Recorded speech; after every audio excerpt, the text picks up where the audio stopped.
За постмодерны 5 философчтой танилцж байгаа. За эхнийх нь Фуко байсан, Франц философч. За хоёр дахь нь Германы философч Хабермас. За дөрөвт нь Францын философч Derrida. За өнөөдөр яг Derridaгийн тухай ярина. Derridaгийн одоо философи ярина. За тавд нь Английн Eagleton. За энд нэлээд дараагийн лекцэн дээр бол нэлээд өндөр ягаад бол соёл ярих учраас соёл гэдэг чинь ерөөдөө монголчуудын бол буруу ойлгодод яваад байдаг. Нүүдэлчин соёлч гэх шиг. Тэгэхээр их нийгмийн одоо Улаанбаатар хотын соёл, нүүдэлчин соёл ямар ялгаатай тэр тухай яриад ихээр соёлын асуудал нэлээд зөрчилдөн энэ дээр хүмүүс нэлээд хэцүүдэж магадгүй. За хамгийн сүүл Жижек гэдэг Югославийн хуучин Югославийн социализмын философч Жижекээр дуусна. За тэгээд ингээд бид нар явсаар байгаад буцаад Монголдо ирж байгаа байхгүй. Буцаад хаана ирж байгаа вэ? Буцаад социализмд ирж байгаа. Тэг бид явж Жижек бол социализмынхныг баахан явуулж капитализмаар тэнүүлж жагаад хамгийн сүүлд Югославда авчираад за одоо социализмтай төвлөр. За түрүүчээ 21 дугаар лекц бол ерөнхийдөө Фуко яагаад заавал ярилцах чухал юм бэ гэдгийг хэлсэн. Тэ? Дискурс явуулаарай. За хоёрт нь Хабермас яагаад хамтрах хувь ачаахаас илүү юм? Нийгэмд хамтрах нь яагаад дээр юм бэ? Нийгэмд хувь ачаах яагаад ашиггүй юм бэ гэдгийг түрүүчл лекцээр гаргаж ирсэн. Тэгэхээр одоо бид нар ярилцах чухал гэдгийг ойлгочлоо. Хамтрах чухал гэдгийг ойлгочлоо. За өнөөдөр Derridaгийн лекц рүү ороод ирэхэд бид нар яах ёстой вэ? Deconstruction гэдэг унших чухал гэдэг сэдвээр өнөөдөр байна. За тэгэхээр өнөөдөр дандаа унших тухай ярина. За дандаа унших тухай ярих учраас монголчууд бидний хувьд нэлээд хэцүү бараг байхгүй. Тийм одоо монголчууд ярих хэрэгтэй. Юус уншаагүй гэдэг. Юу ч уншаагүй. Тэгээ ярих гэдэг. Номын одоо гарчиг их сайн мэднэ. Тэр номын ерөнхий товч агуулгыг их сайн мэднэ. За тэгэл ярил гэдэг. Юус уншаагүй. За тэр нэлээд явдалтай. Тэгэхээр өнөөдөр бид бараг ч Монголд байхгүй сэдвэл ярих байна. За энэ бол Derridaгийн зураг. Derrida бол одоо 1980, 90, 2000 оны ихээр бол дэлхийн философийн тэнгэрт од болоод гарч ирсэн. Бид одоо энэгээр энэ байшингаа нэг нэгэндээ бэлгэлээд завгүй явж байгаа үед бол Derrida Европ, Америк хоёрт философийн лекцүүдээ уншаад од болж ирсэн. Derrida бүгд үтчихсэн. Гайхамшигтай байсан Derrida бол. За зургийг харахад өөрөө ч гэсэн маш их тийм павертай, динамиктай. За ярьсан ч гэсэн яриа нь маш их гоё тод яг бичсэн шиг ярьдаг. Онцлогтой. За 20 дугаар зууны сүүлчээр гарч ирсэн. Дэлхийд гарч ирсэн том философчид маш их баярлсан. Философиг буцаагаад өндөр түвшинд аваадсан, дэлхийн түвшинд аваадсан. Урд нь хүмүүс дандаа эдийн засагчдын юм уу, улс төрчдийн, сэтгүүлчдийн яриа сонсдог байсан бол одоо философчид буцаад юуны олон нийтийн сэхэдэг гэдгээ хамгаалж зурагт телевизийн шоунуудад философчд ярьдаг болж байсан. Гайхамшигтай. За ерөнхийдөө сүүл рүүгээ нэлээд яг одоо эд стар байх үеийн зураг. За энэ үед нь бол зургийг маш их авдаг, видеогоор гардаг, зурагтаар маш их гардаг, олон улсын том хурлууд, том заалуудыг дүүргэж лекц уншдаг. Та нар боддоо 3000 хүн заал дүүрэн суучихсан. Тэгэд философийн сэдвэр зүгээр сайхан сонсож сууж ингэж боддоо 3000 хүн. Тэгээд философийн сэдвэр гайхамшигтай. За тэгээд Лондон руу захиулаад Австрали, тэндээс Америкт бол ерөөсөө маш удаан лекц уншсан. За Европт бол тэртээ тэрхүү та нар мэдж байгаа. Derrida бол та нар танилцаарай. Гайхамшигтай хүн. За Derrida хэн бэ гэхээр ерөнхийдөө философчдыг ингэж хасаадаг. За энэ философчд бол дэлхийн түүхэнд философийн тэнгэрт том нээлтүүд гаргаж том эргэлт авчирсан. Английн Hume бол том нээлт авчирсан. Германы Kant бол том философийн нээлт авчирсан. За Германы Hegel бол философийн тэнгэрт том нээлт авчирсан. Стар. За тэр үед нөгөө гар утас байхгүй, интернет байхгүй, видео байхгүй байсан учраас Hegel ингэж гарч ирч чадаагүй. Тэр үед зурагтай байсан бол одоо мандах байсан баг. За Nietzsche бас философи том эргэлт авчирсан 20 дугаар зууны ихэр. Дараа нь Хайдеггер философийн том эргэлт авчирсан. Тэр бол юу философийн модерныг тусгасан. Хайдеггер модерныг тусч байгаа. За тэгээд Derrida постмодерн. Бүх модерныг тусаад Хайдеггер бол онцлог философч. Философийн модерныг тусгасан. За ингээд Derrida. За ингээд ийм 3-3-аар л уншаад яваад байхад гоё болчтой. Би Derrida бол маш их уншсан. Тэгээ ном маш их гоё уншаад. За Derrida 30 онд төрсөн. 2004 онд саяхан 4 оноос орсон. 4 он хүртэл лекц уншсаар л явсан. Тэгээ нөгөө хүн чинь юу штэ. Хүн чинь хөгшрөөд ирэхээр бүгдээрээ заавал хор тавтаг тусдаг. Бидний бие эрүүл мэнд чинь хөгшрөөд ирэхээр тэр тэр хор тавтаг тусдаг. Тэс одоо муудаа биш. Тэр бүх хүн хор тавтагаар үгүй штэ. Тэрийг бас мартчихлахгүй. За тэгээ хор тавтагаас сурсан. Францын философч, за Парист философи сурсан. За Европ, Америкт бол тэртээ нэрд гарсан гэдгийг түрүү хэлсэн. За deconstruction гэдэг философийн том урсгалыг үндэслэсэн. За өнөөдөр энэ deconstruction-тай бүгдээрээ танилцсан. За бүтээлүүд нь философи болон уран зохиолын салбарт өөрчлөлт, дэвшилт авчирсан. Балалсан. Уран зохиолын салбар бол ерөнхийдөө тэгэл deconstruction яриад философч бол deconstruction ярихаас өөр аргагүй болсон. За Францын олон нийтийн зэхэгт public intellectual. За бараг ч Францын ч биш ба бараг дэлхийн ихтэй. Тийм. Глобал олон нийтийн зэхэгт.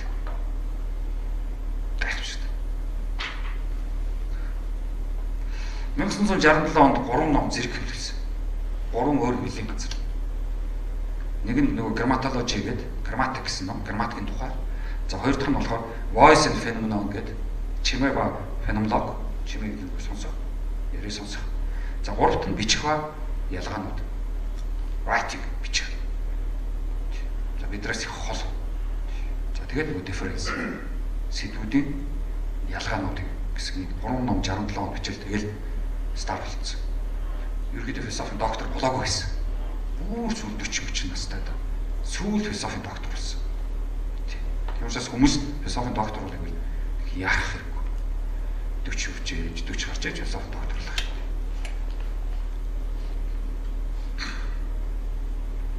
За 1980-аас 2004 он хүртэл 24 жил дотор Калифорни университет, Джон Хопкинс, Йейл университет, Нью-Йоркийн университет, Стони Брук университет бүгдээрээ нь лекц өгсөн.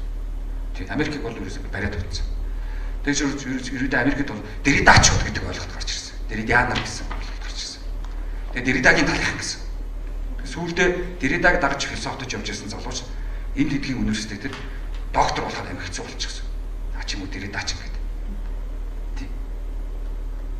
Тэгэхээр бас одоо янз бүрийн та нарт янз бүрийн лекцүүдийн югаар монгол эрдэнэ лекцийг сонсноо гэдээ гадуурхаад байвал энэ бол байдаг юм. Америкч гэсэн болдог. Зөвхөн зөвхөн Монгол болж байгаа биш. Тийм. Тэр нь бол нэг зовох хэрэггүй.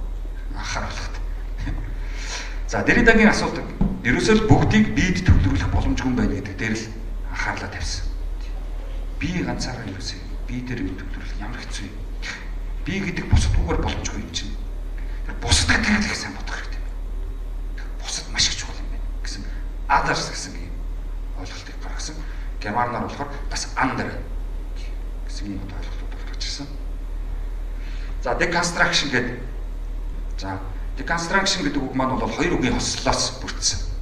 Нэг нь болохоор distraction, нураах, сөнөх, устгах гэсэн үг.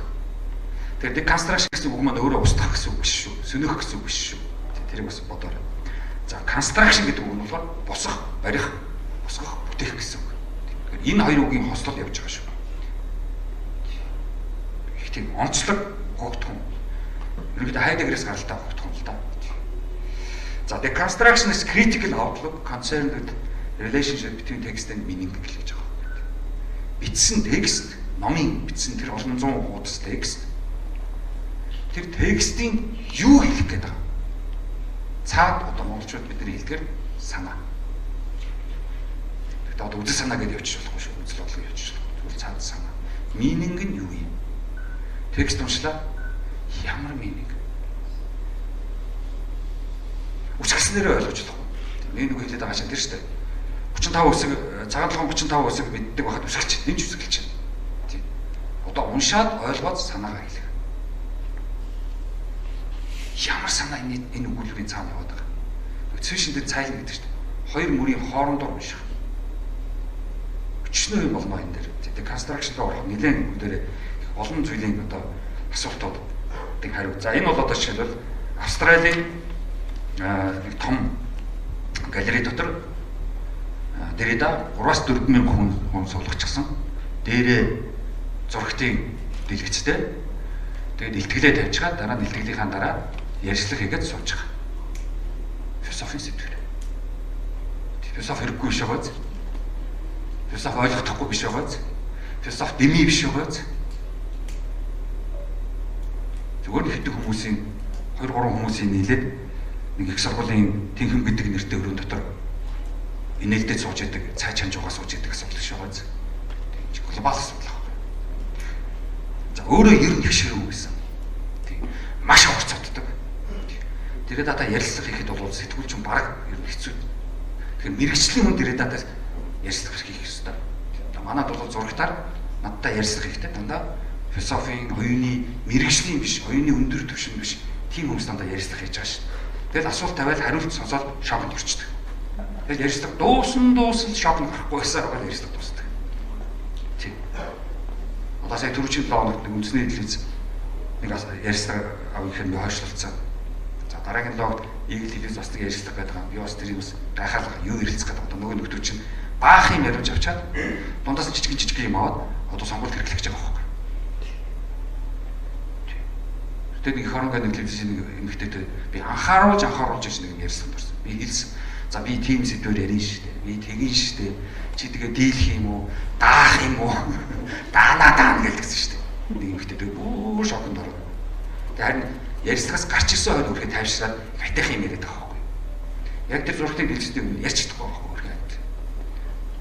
Би үндэсний телевизээр олон жил ажилласан аюу их туршлагатай гэсэн мөртлөө сайхан асуулт тавиад би нэг хэлдэг шүү дээ. Юунуудынхаа энэ сэтгүүлчид дээрээс нэг сайхан цээж хорст асуулт тавихгүй маа.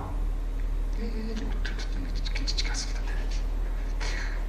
Тэгээ би юм ихтэй ярьслаад дургу байдаг. Тэгээ нэг жоохон ширүү харцах юм бол ширүү харцтай хүтэн гяманд өсөж гэдэг.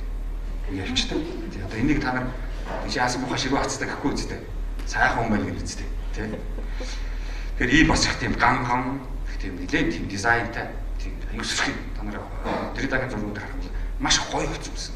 Франц философч учраас дандаа гангаа хувцсан. Заримдаа бүр цагаан костюм гэж хөтлөсөн. Тийм онцлог философч. За гол нь Derrida бидэрт юу гэж хэлсэн бэхээр зүгээр анхааралтай уншил гэсэн. Уншиг. Чи зүгээр уншиг. Тийм. Надтай одоо юм ярих гэдэг хэрэггүй. Зүгээр уншиг. Уншны чи дараа ярих. Платоноос Лейпциг Хегел хүртэл уншиг. За Сократаас ахуулаад Хайдеггер хүртэл зүгээр уншиг. Уншил гэж хэлсэн. За өөрөө бол маш хүнссэн. Тийм. Гэрийнх нь одоо дотор ингээл гэрийнх нь номын сан тэр дүүрэн ном юм дээр YouTube дээр байгаа. Тэрнээс өмнө нөгөө хиний би та нартай номын сангийн үзүүлэх гээд барьчихсан юм л дээ. Тэр Умберто Эког ярьж байгаа. Умберто Экогийн номын сан бол гэрийнх нь номсон бол яг энэ өрөг шиг шүү. Бүх хам битүү ном. Хэдэн мянган ном. Тэгжээж одоо уншиж хүн юм хийнэ үхээс биш. Бид нар шиг зөвхөн молор юудгаа ярилтаа гэдэг бол асуултаа. Тий. Та хүрээ дээр гал буцаад удаад ярилтаа гэдэг ба шүү дээ. Тэгэхээр уншаагүй. Тэгэхээр надад маш хэцүү байдаг. Гэтэ яг би одоо үнийг бодоод би ч бас жоохон юу юм учраас бас багш хүн гэдэг утгаараа бас тэгэл залуучуудыг сурахгүй болохгүй. Тэгэл яригийн сонсохоор байхгүй. За өчигдөр би хөгжим бүжиг дээр 60-аад оюутанд лекц үзсэн. Өөрөөр тэгэл 60-аад оюутан ч гэж хачин юм болж байгаа байхгүй. Тий. Тэгээ зарим босч ирээ сэтгэл хөдлөл үнэгээл. За яриагаар биш бичгээр л харьцах. Гол нь одоо Америкч юм уу, Францч юм уу, Германд байна уу? Хамгийн гоё юу гэдэг вэ? Дандаа бичгээр харьцдаг байхгүй. Хизээч ярьдаг юм. Ярих чайг уйтгартай. Нэг дуу хоёрдугаар ярихад юу нэг цагийн дотор олигтой ч юм ярьдаг байхгүй. А бичгч их аваад байдаг байхгүй. Номоо бичиж хэлүүлчихдэг. Одоо тэгээ нөгөө хүн Derridaгийн номыг сар уншдаг байхгүй. Тэгээ сар уншсныхаа дараа хариу номонд нь бичнэ. Тэгэхээр буцаад хариулна. За тэрийг яг сэтгүүлээр харьцсан шүү дээ байхгүй. Мэргэжлийн сэтгүүлүүдийн онцлог чинь тэр байхгүй. Ном уншаад уншсан номороо сэтгүүлээр харьцаад яваад байдаг байхгүй. Тэр сэтгүүл гэдэг чинь зүгээр нэг яасаа ойлголт биш байхгүй. Зүгээр нэг хэдэн хүмүүс сэтгүүлээр юм бичиж гаргах чи гэдэг чинь биш байхгүй. Номгүйгээр сэтгүүлээс мэржлийн сэтгүүл ямар ч утгагүй. Философи сэтгүүл байлаа гэд ном ярилцах юм ямар ч утгагүй. За номоор харьцна гэдэг маань номыг уншаад тэр бичгээр харьцах маань гэдэг нь нэгдүгээрт олон зуун жилийн өмнө бичсэн ном байгаа шүү. Еглийн ном бол олон зуун жилийн, Кантын ном олон зуун жилийн бичсэн ном байгаа. Тэр хэл, тэр бичлэг бүгд ямар байгаа вэ? Өнөөдөр хүртэл хүчтэй. Үгийн хүчтэй байх. Үг энэ хооронд өөрчлөгдчихсэн байж болохгүй. За бид нар бол тэндээс бол нэгэн хол. Бид нар чинь янз бүрийн бичээд тэр байтгаа одоо их шиг гэдэг үгийг эвдээ хайчдаг. Бүр үгийг байхгүй устгах хайчдаг. Үггүй болчдөг бид нар. За чадвартай хэвлэлийн газар хэвлсэн байх ч бол. За энэ одоо манад та нар мэдж байгаа чадвартай хэвлэлийн газар байдгүй. Тийм мэрэгжлийн түвшинд хүний номыг ойлгож уншаад тэгээд редакторлаад хамлаж ерөөсөж чаддаг. Тэг хүний ном хэвлэж чад урд нь редактор тэргээ биччихсэн гэдэг. Тэг тэр одоо яаж редакторс юм бэ? За уншаад бичиж хариулах, бичиж харьцах. За энэ л одоо хамгийн чухал шүү. За Derrida юу гэж хэлсэн бэ гэхээр яагаад энэ деконстракшн хэрэгтэй юм бэ гэхээр ерөнхийдөө унших гэдэг тийм амар зүйл биш гэдгийг хэлсэн. Ер нь их хүн уншаад ойлгохгүй. За яагаад уншаад ойлгохгүй гэхээр хүнд анхны мэдгэдэггүй хэрэгтэй. Анхны мэдгэдэггүй хүн юу ч уншаад хэрэггүй. Хоёрдугаарт тэр хүний хүмүүжил.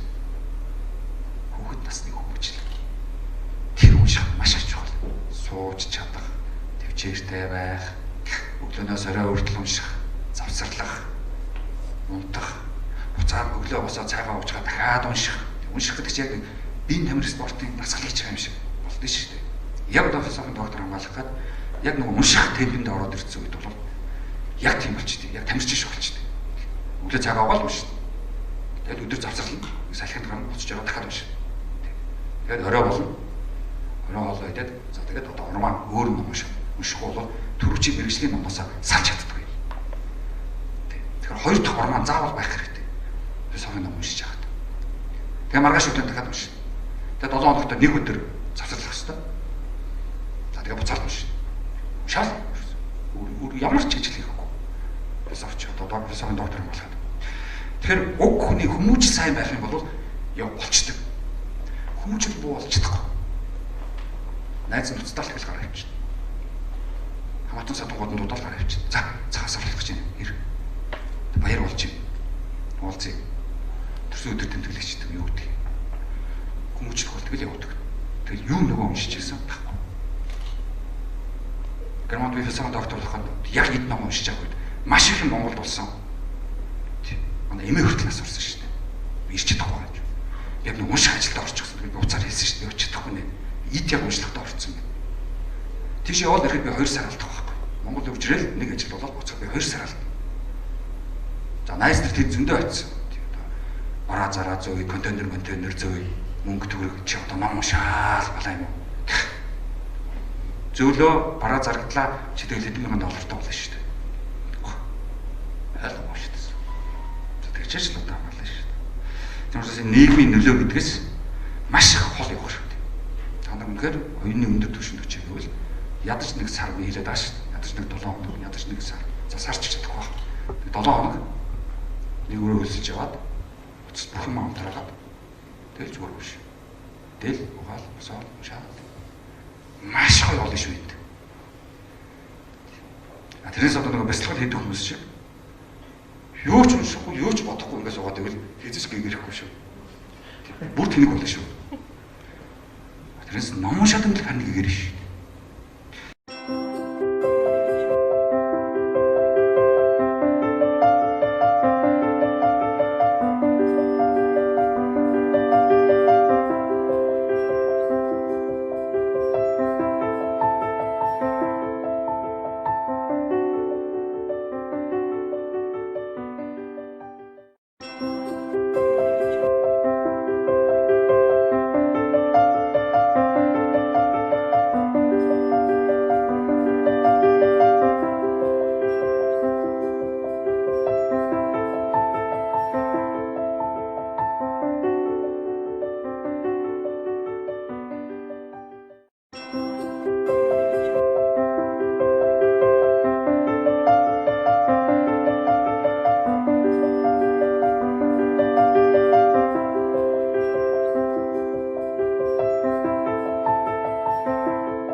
За ингээд оюуны чадвар хэрэгтэй. Тийм учраас нөгөө манай дээр бясалгалч оюуны чадваргүй учраас, оюуны чадвартай болж чадахгүй учраас тэр юу чинь бүтлгүүтэй байгаа. Оюуны төвшөнд Монгол хүн ирж чадахгүй гэж ийм асуудлуудаас болоод бүтлгүүтэй байгаа. Тийм амарш би өөрөө биеэр үзсэн учраас. За дараагийн хараа. Дээрээ дараа. За Derrida-гийн writing by difference ном руу орцгоо бид. За өнөөдрийн бидний танилцах хэвээр writing гэдэг юу ном болов? Difference ном болов? Герман юуны Derrida-гийн Францад одоо гаргаж ирсэн маш их чухал ном болсон. Энэ бол ховсгол зэрэг. Бичснийг яаж унших юм бэ? Яаж унших? За тэгээд нөгөө үгийн difference-үүд ялгаанууд. Тэр дотор ч маш олон ухагтхуунууд байгаа. Тэр яаж ялах вэ? За тэрийг асуусан.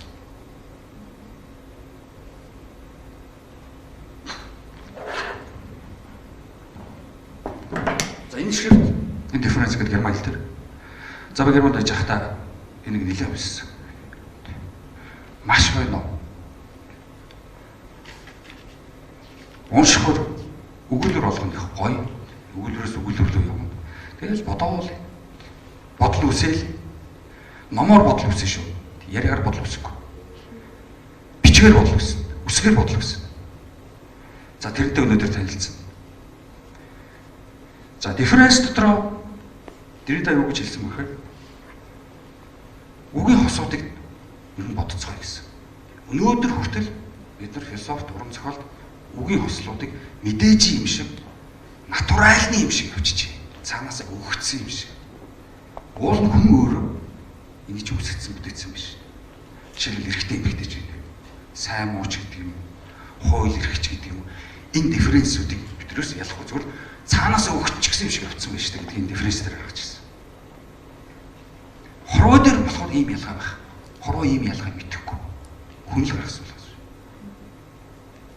Жишээлбэл дээр гэдэг доор байдаг тул хэлжгүй учраас зөвхөн дээр доор гэсэн ойлголтыг ярих нь маш хэцүү болж байгаа.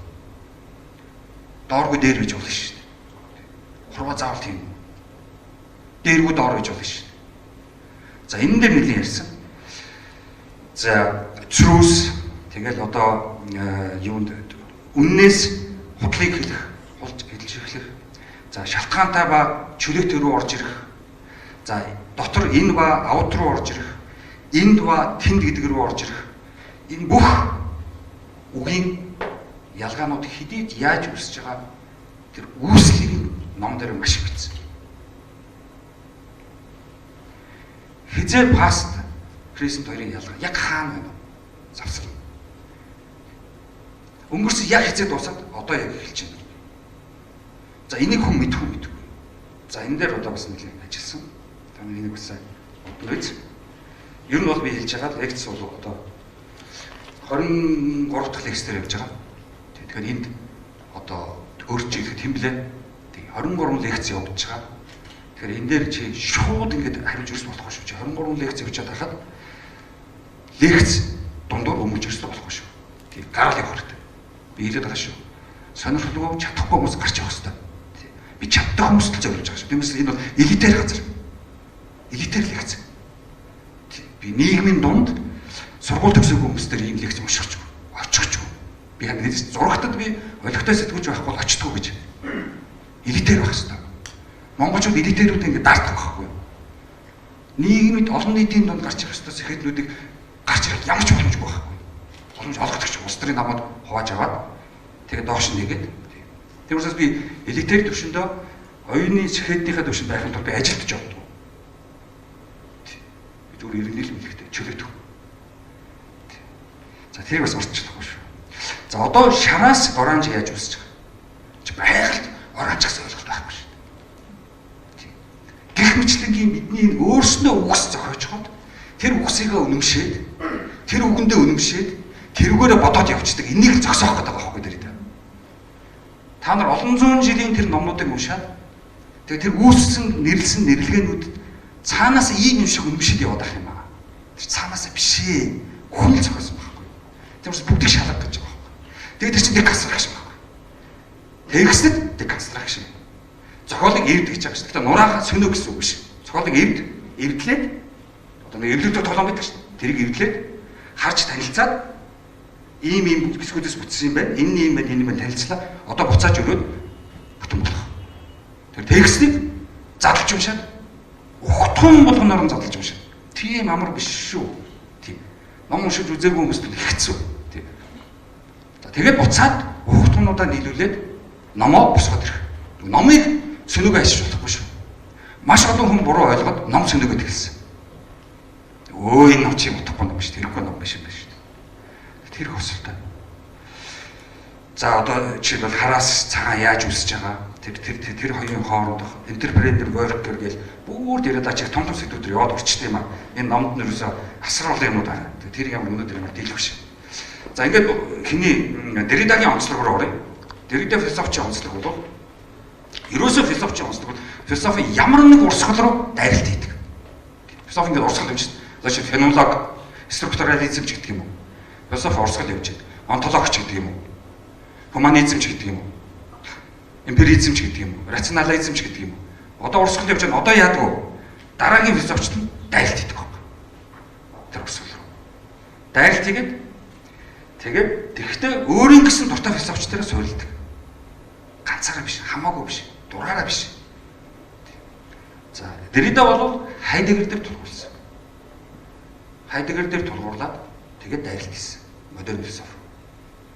За Derrida-гийн философич бол бас хүсрэл бас байсан. Хүсрэл болохоор нөгөө Хайдеггерийн багш бид нар 4-5 дахь лекцэн дээр Хайдеггер хүсрэлтэй танилцсан шүү дээ. Тэгэхээр бидний лекцийн үйл ажил бол өмнөх лекцүүдээр дандаа суурилж явж байгаа. Тэг өнөөдрийн лекц ганцаараа бие дагаад ямар ч боломжгүй. Тиймээс 25 лекц. 25 лекцийг би цаг бүрдэн нэг ч одоо минут хоцрохгүйгээр нэг ч өдөр дутахгүйгээр өнөөдөр хүртэл явж байгаа. Бас тэр бас надад үнэтгэх хэрэгтэй. За Derrida метафизик руу дайралт хийсэн. Шууд хөндлөн болт. За метафизик асуудалтай. Энд л асуудал байна. За тэгээд дайралт хийсэн. Деконструкшнаар дайралт хийсэн. Амжилттай болсон. Олон дайралтууд амжилттай болдог. Derrida амжилттай байсан. За нэгэнд дайралт хийсэн бол одоо эсэргүүцэл ирнэ. Тэр бол мэдээж. Дайралт хийсэн нөхцөлд эсэргүүцэл ирнэ шүү. Тийм. Хүнлүү дайрах юм бол буцаад эсэргүүцэл таараа. Тэгэхээр дайралт хийхдээ амжилттай хийх ёстой, бодож хийх ёстой, тооцоолж хийх ёстой. Сэтгэлийн хөдөлгөөнөөр хийж болохгүй. За дайралт эсэргүүцэл хоёр одоо яах вэ? Хослол бол difference. Тийм. Одоо яах вэ? Derrida дайралт гэж юу? Эсэргүүцэл гэж юу?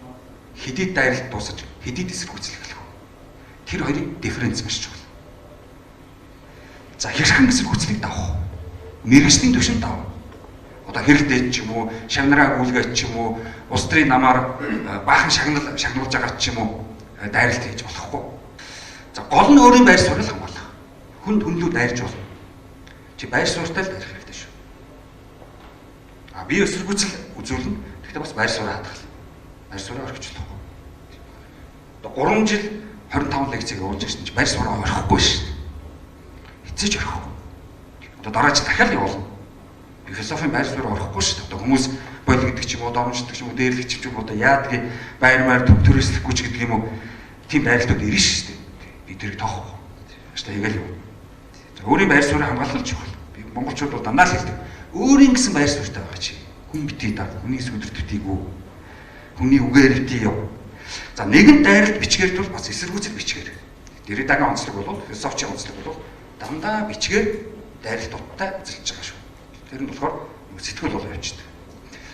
За энд бид нар нэг зүйл ярих зүйл бол юу гэхээр ухагтхооны хэрэглээ. За ухагтхон гэдэг монголчууд бидний хувьд маш хэцүү. Одоо юу орж ирдэг вэ? Мэдгүй шүү дээ. За ухагтхон гэдэг үг ба түүний нэрлэж буйгийн онол хоёрын нийлбэр шүү. Бид нар үгэн дээр л ажиллаад байдаг шүү. Үг яах вэ? Ганц үг байгаад л үз. Одоо тэр үг чинь өөрөө ухагтхооны төвшөнд очих хэрэгтэй. Ухагтхооны төвшөнд очих юм бол онол болоо явчихдаг байхгүй. Онолтой болчихоор одоо ихгүй юм болдог байхгүй. За энэ дээр одоо бид нар бас ярилцъя гэж бодож байна. За энэ лүг оръё. Ер нь бол одоо бид нар дандаа ухагтхуу яриа шүү. Тэг. Үг нэмэх нь онол. Санаа ярьлаа гэхэд санаа нэмэх санааны тухай онол. Мэдлэг ярьлаа гэхэд мэдлэг гэсэн үг Дээр нь мэдлэгийн тухай онол. Сэтгэл ярьлаа гэж сэтгэл гэсэн үг, дараа нь сэтгэлийн тухай онол. За энэ хоёр нь нийлж иж хөх том л юм шүү. За deconstruction шаардлага юу вэ? Deconstruction шаардлага бол мэдээж хамгийн түрүүнд хэлний шүүмж. Хэл өөрөө төгс биш. Хүн л бүтээсэн юм чинь. Ямар ч хэл тэнгэрээс буугаад ирээгүй хэлний шүүмж. Ямар ч хэл тусдаа биш. Бүх хэлнүүд хоорондоо ойлгомжчихсон. Хаач байдгүй нэг арал дээр ч юм уу, хаач байдгүй ой шугууд байдаг нэг 100 юм уу 1000 хүнтэй овг байлаа гэд тэд нар харин хэлэнд холилдоогүй байж магадгүй.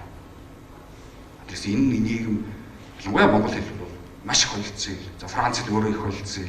Герман, Франц, Англи, Латин, Грек хүч бүгдээрээ холилдчихсан. Тусдаа герман хэл гэж байхгүй. Англи хэл ч гэж байхгүй. Тэр хэлний шүүмж маш их чухал. За хоёрт нь нөгөө энэ текстийн хэлний шүүмжээс гадна одоо энэ текст уншлаа. Учир. Ямар учиртай.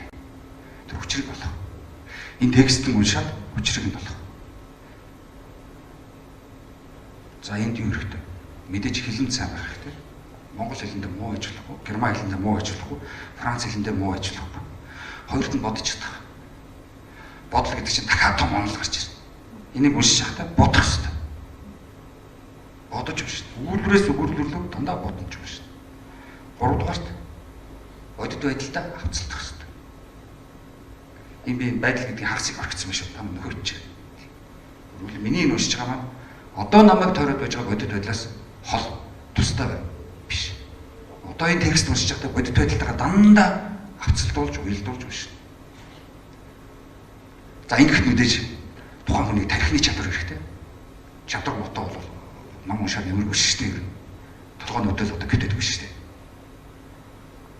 Ууралдаг юм уу, цаагалдаг юм одоо яадаг эсвэл одоо хаваа шидчихдэг ч юм уу. За мэдрэмжийн чадвар маш чухал. Ном уншиж байхад мэдрэмж утаа бол ном унших маш хэцүү. Нэг харц. Хараад тэр үг бүсгийг уншаад тэрийг хүлээж авах. Энэ нэр өгүүлбэрүүдийг харах, өнгөрсөн цаг, ирээдүйн цаг, одоо цагийг харах. Өгүүлбэрээс өгүүлбэр рүү яаж шилжиж гэнэ үү? Туслах үг, гол үг. За ухаж ойлгох. Номч. Яагаад би тэр нөгөө номыг удаан уншдаг гэдэг ухаж ойлгож болохгүй. Гэхдээ энгийн хүмүүсийг би ингэж хэлж байгаа юм биш шүү дээ. Оюуны төвшөнд, философийн төвшөнд л ингэж шүү дээ. Тэрнээс одоо энгийн зүгээр ажиллаа хийгээд явж байгаа юм уу нэг хүмүүс бол юм биш шүү дээ. Ингээ шаардлагач хуульч ч юм уу, инженер ч юм уу одоо яадаг юм. Математикч ч юм уу. Иймэрхүү хүмүүс бол ингэж унших шаардлагагүй. Философийн төвшөнд, оюуны төвшөнд л би ингэж яриад байгаа шүү дээ. За тэгээд дүгнэлт хийх чадвар. Энэ тийм амар биш. За гуравт нь уншиж байгаа номны, уншиж байгаа текстийн нөгөө үгийн утга маш чухал. Үгийн утга маш чухал. Ямар утгатай үг юм? Үгийн хэрэглээ ба илэрхийлэл. Би та нарт нэг хизээ хэлээ. Нөгөө цэвэл Дамжин Сүрэн Эренчин эдрийн нэг монгол хэлний толгичгээс нэг 10 хэдэн үг уншиж өгчээсэн шүү дээ. Ямар ч утгагүй өгнөд. Тэгээд тэрийг би одоо өнөөдөр авчирхсан шиг бас бүр дургу хүрээд авчирсангүй. Тэр үед бид нар инээж ийсэн. Шоолж ийсэн. Сая би хараад тэр номыг авчирхсан би бүр уур хүрээд энэ хүмүүс ямар арчаагүй хүмүүс вэ? Олигтойхон хэлний толь бидэрт үлдээж чадаагүй. Үгийн утгагүй тийм хачин юм одоо цоглуулга бид тавьшаад өгч байгаа юм. Тэгээ би бүр уур хүрээд сайн бүр хайчаад ирсэн. Тэрсээ цэвлийн номыг бол тэрэн дээр ярих хэрэгтэй байна. Тэнд үгийн хэрэглээ, үгийн илэрхийлэл байхгүй шүү. Тийм. За үгээр бүх шин чанаруудыг ойлгох хэрэгтэй тэр утга. За тэр одоо хэцүү. За deconstruction-ы алхмууд. Одоо deconstruction хийхин тулд алхмуудаар бид нар явна. Текст уншлаа, ном уншлаа. За эхний алхам юу вэ? Уншлаа эхний алхам юу вэ? Эхний алхам ухагтхууныг оруулан хэрхэн өгүүлбэр зохиосон хэсэг. Өгүүлбэрийг яаж зохиож өг? Тэрийг бас анхаарай. Пассиваар уу? Активаар уу? Эзэн биетэй өгүүлбэр үү? Эзэн биегүй өгүүлбэр үү? Тэр маш чухал. Хүсэх хэлбэр байна уу? Шаардах хэлбэр байна уу? Шууд, вод байна уу? Шэл байна уу? Үл байна уу? Тэр маш сайн унших хэрэгтэй. За тэгж уншиж хагаад тэг тэндээсээ өгүүлбэрүүдийн зохион байгуулалт харна. За энэ дихотомыг маш их анхаарах хэрэгтэй. За энэ бол маш чухал. Тэгэхээр том гүгээр ном бол уншаад боломж. За энэ юугаар вэ? Үг ба үгээр нэрлэж байгааг төсөөлөх. Тэр биш ч бол. Энэ доор одоо Ein Baum, der Baum гэсэн биш. Ein Baum гэдэг нь нэг мод. Одоо годамжаар яваад ирэхэд энд ингээ моднууд байж шээ. Модыг нэг харах. Тийм. Many одоо юу гэдэг? Үүдч гэдэг. Тэрний зам мод гэсэн хүн төрөлхтөнд мод гэсэн ухагт томчгүй ойлголт. Зөвхөн энэ хэдэн мод биш. Африкийн хойш, Бразилийн хойш тэр бүх мод гэсэн чинь юу? Бидний мод гэдэг төсөөлөл явж байгаа. Тэр нэг төсөөлөл нөгөө тэгтэл нь мод гэсэн нэг үг. Энэ хоёр хоорондоо хавцалдах тэр диходом маш чухал. Нөгөө хайдагны хэлдэг нэг байгаамууд гэж тэр биш байгаа шүү дээ, тийм? Хүн ба байгаамууд гэж байна. Хүн болвол жинхэнэ нөгөө бидний төсөөлөд байгаа хүн, байгаанууд бол яг энэ байгаль бидний нөхдөд сууж байгаа шүү дээ. Тэр хайдагны ном дээр бид нар ярьж байсан. За хоёрдугаарт нь ном уншиж байхдаа, мэргэжлийн ном гэдэг уншиж байхдаа, философийн ном уншиж байхдаа ямар ухагт хууныг дээгүүр байрлуулж вэ? Тэр маш чухал.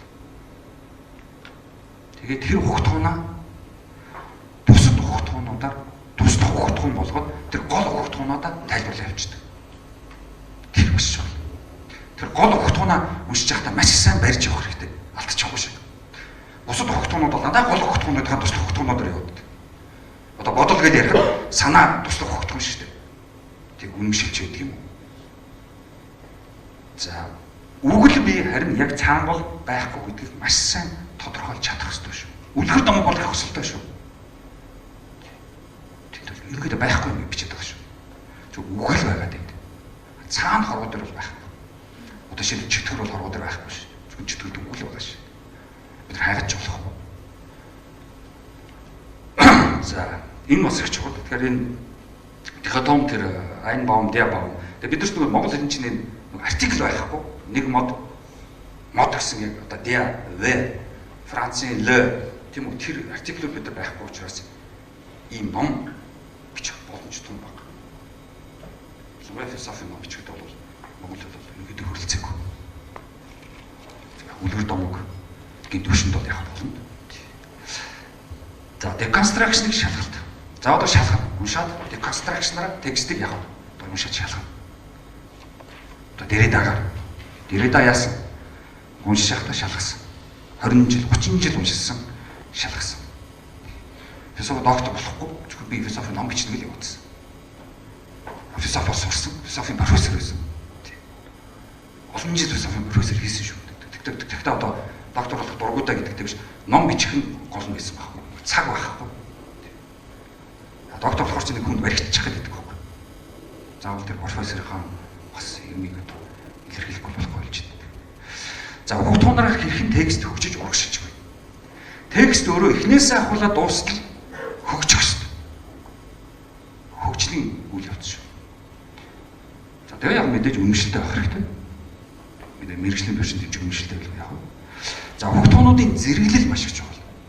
Хиерархи зэрэглэл. Би нөө хэлээдсэн шүү. Хамгийн дор үнэмшил байгаа. Тэрний дээр юу байгаа? Итгэл байгаа. Итгэлийн дээр найдвар байгаа гэж хэлээд байгаа шүү дээ. Тэр хиерархи маш чухал.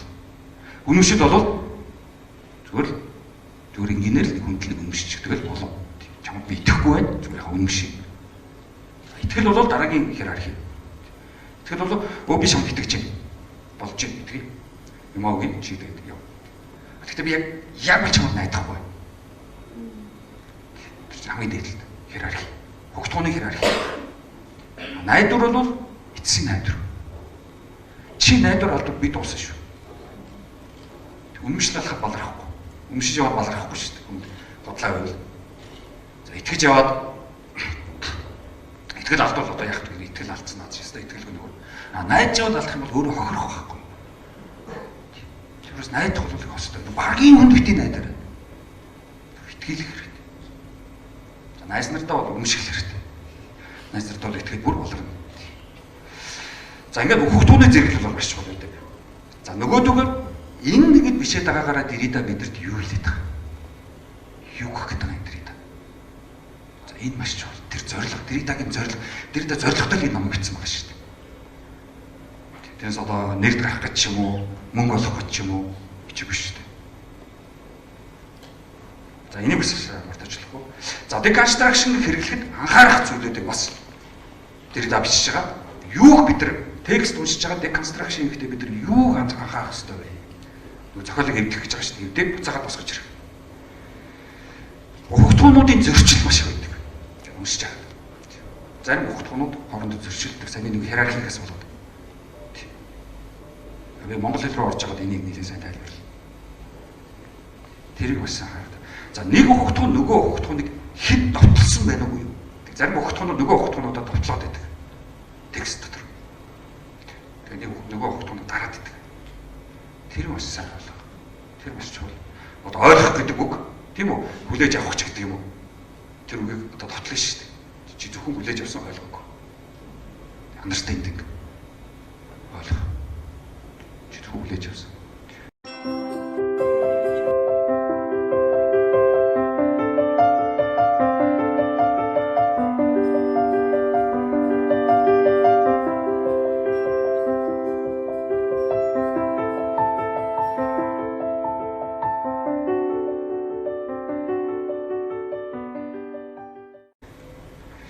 За эсэргүүцсэн нэг яг шүүмж тоглоно шүү дээ. Зөвхөн эсэргүүцээд шүүмжлээч.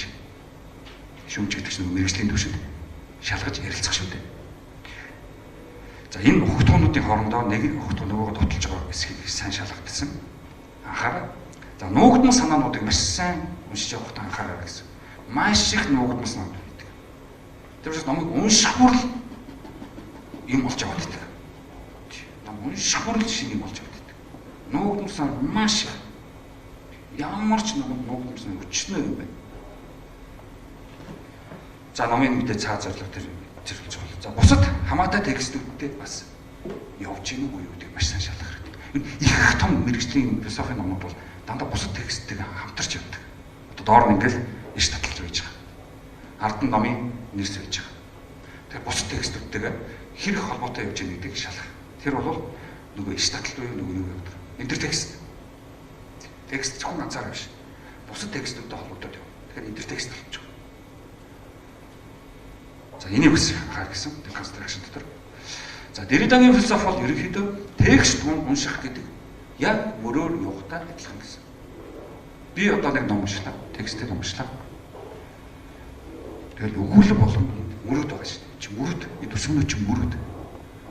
Энэ мөрөөр би явж байгаа шүү дээ.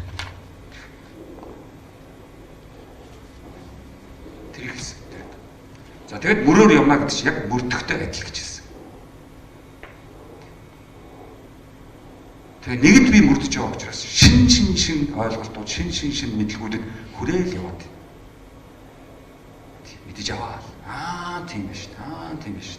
Тэр яг номыг яг уншаад ирэх үед, яг номын уншилт дотор орчихсон явж байгаа үед яадаг вэ гэхээр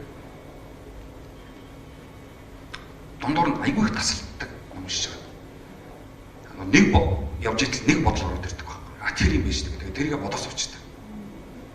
Намаа хаагаад. Тэгээ бодож сууж байгаа. Шингэлээ. Залглаа. Тэгээ буцаад дахиад текст рүү ордог.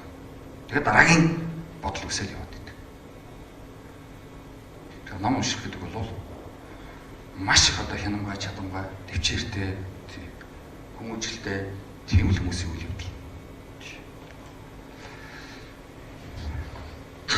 Мэдлэгтэй туршлагатай хүн л ер нь тэр мөрдөж явж байхдаа юм олж уншин шүү. Тийм. Тэр байхгүй юмс юу ч болж биш. Зүгээр л дээгүүрэл нүд зүгээр л гүйлгээд нүд гүйлгэн гэдэг шиг. Тийм. Хурдан хүжиж шүү дээ. Юу мөрдөх. Тийм. Тэгэл дууссан. За юу ойлгоо мэдэхгүй. Тэгээ миний нөгөө нэг энэ янз бүрийн хүмүүстэй уулзах энэ мөсийн 2 дугаар байр илүү дутуу өөрснөө философч гэдэг хүмүүстэй уулзах тохиолдол тэр байдаг хөө яг ном унших мөртлөө хүнтэй ярилцах гэдэг. За ингээд яг маш одоо үргэлж нэг төвхтэй зэдэг байдаг. Тэр бол дандаа л монгол хэл рүүгээ л ороод ирдэг. Тэгэхээр бүх юм ингээд төвхтэй бол явчихдаг. Бүх юм төвхтэй болдог. Гэхдээ төвхтэй байснараа бид нар юм тэрнээс одоо хурж байгаа цудагаа явуулчихдаг биш. Засаж янзлах хэрэгтэй. За монгол хүн монголмаа ном бичих гэдэг бол тийм жамарч биш. Би одоо өөрөө сүүлийн 7 жил номууд бичиж хэвлүүллээ. За одоогоор ойролцоогоо нэг 15 ном байгаа. Тийм. 10-аад миний өөрөө бичсэн ном, 5 орчуулгын номууд явж байгаа. За үсэг үг гэсэн хоёр том асуудалтай би тулгардаг. Монгол хэлэнд. Одоо би дээрээ давлах гэдэг шүү дээ. Монголын дээрээ даашиг миний deconstruction хийх гэдэг үзэл дээ, оролдъё л доо. За мэдээж хаана хэвлүүлэх маш хэцүү. Тэгэхээр мэрэгжлийн хэвлэлийн газар байх учраас. Rely одоо юу гэдэг юм найдаж болохоор одоо юу гэдгийг итгэж болохоор тийм одоо юу байхгүй. Тийм. Одоо эсвэл үнэмшийдэ гэж намайг гэж байгаа шүү дээ. Та нарыг овоо гэж. Тэг зүгээр би итгэхгүй юу найдах. Тийм. Ямар ч юм хэвлээд гаргачих байх. За тэгэл хэрэг унш нөгөө миний ном чинь уншиж шүү дээ бичсэн ном гэж. Нөгөө тэр нөгөө монгол хэлний анги төгссөн одоо юу гэдэг мөсийн тэр залуучууд ч уншаад өөрөөсөө балардаг. Тэгэл зарим нөгөө мөсөө хоёрлогооч профессортойгооч шууд зал монгол эрдэнэгаа ийм ном монгол хэл дээр гаргачих гэл нөгөө дуул нь юу ичцээ яатсан гэл бүх хач юм л. За мэдээж ном хэрхэн унших бол манад бол ерөөхдөө хэцүү байдаг. За номын тухай ярьсан бол ерөөхдөө болдгоо яг ном уншааг байдаг учраас. Маш хэцүү. Тэгсмөртөө номын нээлтэн дээр юм асуугаад байдаг. Уншаагүй. Тэгсмөртөө номын тухай асуулт асуугаад байдаг. Яаж болдго юм бэ гэдэг. За нэгэн ойлголцод хүрэх гэж юусэн мэддэггүй. Одоо энэ Derrida-гийн deconstruction чинь Европод, Америкт ярьсаар байгаад тэр олон сая юм уу? За сая ч нөхөхгүй байна. Тэр олон философийн үеийн төвшний хүмүүс бүгдээрээ deconstruction-ы тухай нэгэн ойлголтод хүрч байгаа шүү дээ. Гайхамшигтай байгаа юм. Франц, Герман, Англи, Америк хамаагүй. Итали хамаагүй. Бид нар нэгэн ойлголтод хүрэх гэсэн тийм мэддэггүй. Өөрөөр хороол явах хэрэгтэй. Энэ өрөөс харахад бүгдээрээ deconstruction-ы тухай, Derrida-гийн тухай шагаал өөр ойлголтоор гарна гэдэг ойлголт яваад идэх байна. Яг нэг ойлголттой эндээс Derrida-гийн тухай ойлголттой. Яг нэг deconstruction-ы тухай мэдлэгтэй энэ өрөөс гарвал одоо тэгэл хэвээр амжилт. Тэр үр бол тэр тэгж чадах юм бол одоо ёстой хувьсгал. Тийм Монгол явагддаг. За бичлэгийн дахин байдал дээр бид нар маш гарддаг. Ялангуяа нэр үг ерөөсөө мэдэгддэг. Нөгөө артикл байхгүй шээс. The meaning, the thoughts гэдэг юм. Бодол гэдэг нь хаач юу ч өгч мэднэ. Хшимгшин гэж гисэн. Хшиг ээж гисэн. Энд тэнэ явждаг. Мэдлэг зэтлэг гэсэн үгнүүд. Сэтгэл мэтгэл гэсэн үгнүүд энд намаагүй тэнэ явждаг. Маш хэцүү. Зүгээр хар яриан донд орчихсон явждаг. Маш хэцүү. За үгийн гарал үүсэл хэдийнээс хэрэглэж ирсэн түүх бид нар төрсөн байдаг. Хэдийд монгол хүн энэ үгийг хэрэглэж ирсэн. Тэр түүх ирсэн байдаг. За грек юм уу, латин юм уу, герман юм уу, англи юм уу, франц юм уу үгнүүд чинь бүгдээрээ түүхтэй байдаг. Тэгтэн оноос францчууд, германчууд ухамсар гэдэг үгийг хэрэглэж ирсэн. Яг л тэр үед философч тэр ухамсарын тухай ном бичсэн. Тэр үеэс эхэлж сэтгэл гэдэг үгийг ярьж ирсэн. Яг л тэр үед орман бичиж гисэн. Тэр үеэс хайр гэдэг үгийг хэрэглэж гисэн. Тэр үед анхны хайрын тухай роман драмын жүжиг бичигдсэн учраас хайр гэдэг үг ч гэсэн явсаар байгаад юу гэж болчихдог. Түүх нь гараад ирдэг. Бид нар тийм үгэн төгсөс байдаг. Тэр нэлийн асуудалд орж ирдэг. За хугтгууны онд байхгүй учраас бид нар үргэлж хугтгуун байхгүй. Үгээр л явагддаг. Бичиг рүү орж иж хугтгуун л бол. Тэр бид нар хизээч бичиг рүү орж чадахгүй учраас хугтгуун хизээч бидэнд байхгүй. Гадны хугтгуунуудаар л явж байгаа. За тэрийг мартчихлаа. За нэр томьёоны хэрэглээ өөрөө үнэхээр замбраагүй. Мэргэжлийн биш хүмүүсээс ерөөс хизээч асуултгүй. Дураараа ном орчвол, дураараа ном бичнэ. Мэргэжлийн хүнээс хизээч асуухгүй. Та нар одоо Франц ч юм уу, Америк ч юм уу, Герман ч юм уу, философийн төвшин, мэргэжлийн төвшин ном хэвлүүлэх гэдэг нэг хэвлэлийн газар очиад үзтээ. Мэргэжлийн баг хэвлэгдэхгүй. Яг л тийм ч нэг мэргэжлийн хүмүүс сууж байгаа учраас ярилцсан. Хугтгуунаа нэгтгэн, нэр томьёогоо нэгтгэн, бүх юмаа нэгтгэн. Тэгжээж юм. Тэрс энд нэг Мойсийн нэг багш нэг ном хэвлүүлж гисэн. Тэр сэдвэр энд Обисийн нэг нөхөр нэг юм хэвлүүлж гисэн. Тэнд нэг анагаахын нөхөр нэг юм хэлүүлж гисэн. Гуруулаа шараад өөр юм явждаг. За энэ бол манайд бол маш тусалтай. За үгийн дархан байдалд бол бид нар дандаа алддаг. гэлгээх мэг энтэнд ороод ирэхээр янз бүрийн мөн явц гэрэлтсэн байдаг учраас үгийнхаа дархан байдлыг бид дандаа эвдэж идэг. Ингэж л би чинь одоо ингээл 100 жилдээ хууль болох хэрэгтэй. Тийм учраас өнөөдөр бид Хегелийн номыг, Кантын номыг, Декартийн номыг, Дэвид Хьюмийн ном гэдэг өнөөдөр 300 жилийн дараа 400 жилийн дараа уншиж болоод байна шүү дээ. Тэр үед энэ үгийг ингэж л бичнэгээд хууль гарцсан. Бид нар 4 жилийн дараа шал өөрөөр уншиж чиж. Гариг гэдэг байсан чинь 5 жилийн дараа гараг гэдэг болсон явж байгаа шүү дээ. Маш өсөлтөө. За энэ их чухал. За мэдээж би одоо өөрийнхөө дурсгалаас л яаж шүү дээ. 14 5 ном хэлүүлсэн юм чинь. За ер нь ном бичих. Дэрийда одоо юу гэдэг юм? Ер нь бол хүн ном бичих юм өмнө өөрийнхөө одоо текст рүү орно. Мэдээж үзсэн, харсан, сонссон, маш их сурсан, маш их чухал. Үзээгүй, хараагүй, сонсоогүй бол мэдээж яаж ном руу орж ирэх, ном бичих. За хоёрт нь ном бичих гэсэн хүсэл шаардлага байх хэрэгтэй. Тухайн хүнд өөрт текст бичих гэсэн, текст руу орох гэсэн. Тэр хүсэл шаардлага маш их чухал. За өөртөө ярилцах маш их чухал. Өөрөө тэр сэдвээ ярилцаад тийм болов уу, ийм болов уу, тэр сэдвэргээ бичүүлэх болов уу, ингэх болов уу. За тэрийг уншиж шалгая гэдэг нь яваад байдаг. За асуулт тавих. За хариултаа баталгаажуулах. Тийм өөрөө ингэж ярьж байгаа нэг асуултанд хариулт олонгуудаа бушуухан шиг энэ тентхийн ном уншаад тэнд юу гэж хариулсан бэ? Тийм бас харах. Тэр маш их чухал. Өөрөөр хэлж болох. За зүүд, бодол, гинэд орж ирэх санаануудаас сайн тэмдэглэж авах хэрэгтэй. Энэ маш чухал. Текст бичгээд үргэлж тэмдэглэж авч байгаа хэрэгтэй. Би бол цааснаар тэмдэглэж аваад тэрийг текст рүү оруулаад цаасаа ураал явуулдаг. Бичээл тэмдэглээл ураал, бичээл тэмдэглээл ураал гэдэг. Хогийн сав дүүрэн үрс цаас болчдөг. За санаж маш сайтай байх хэрэгтэй. Ном бичих, текст бичих маш сайн санагддаг. Баргийн юм болтдог байх хэрэгтэй.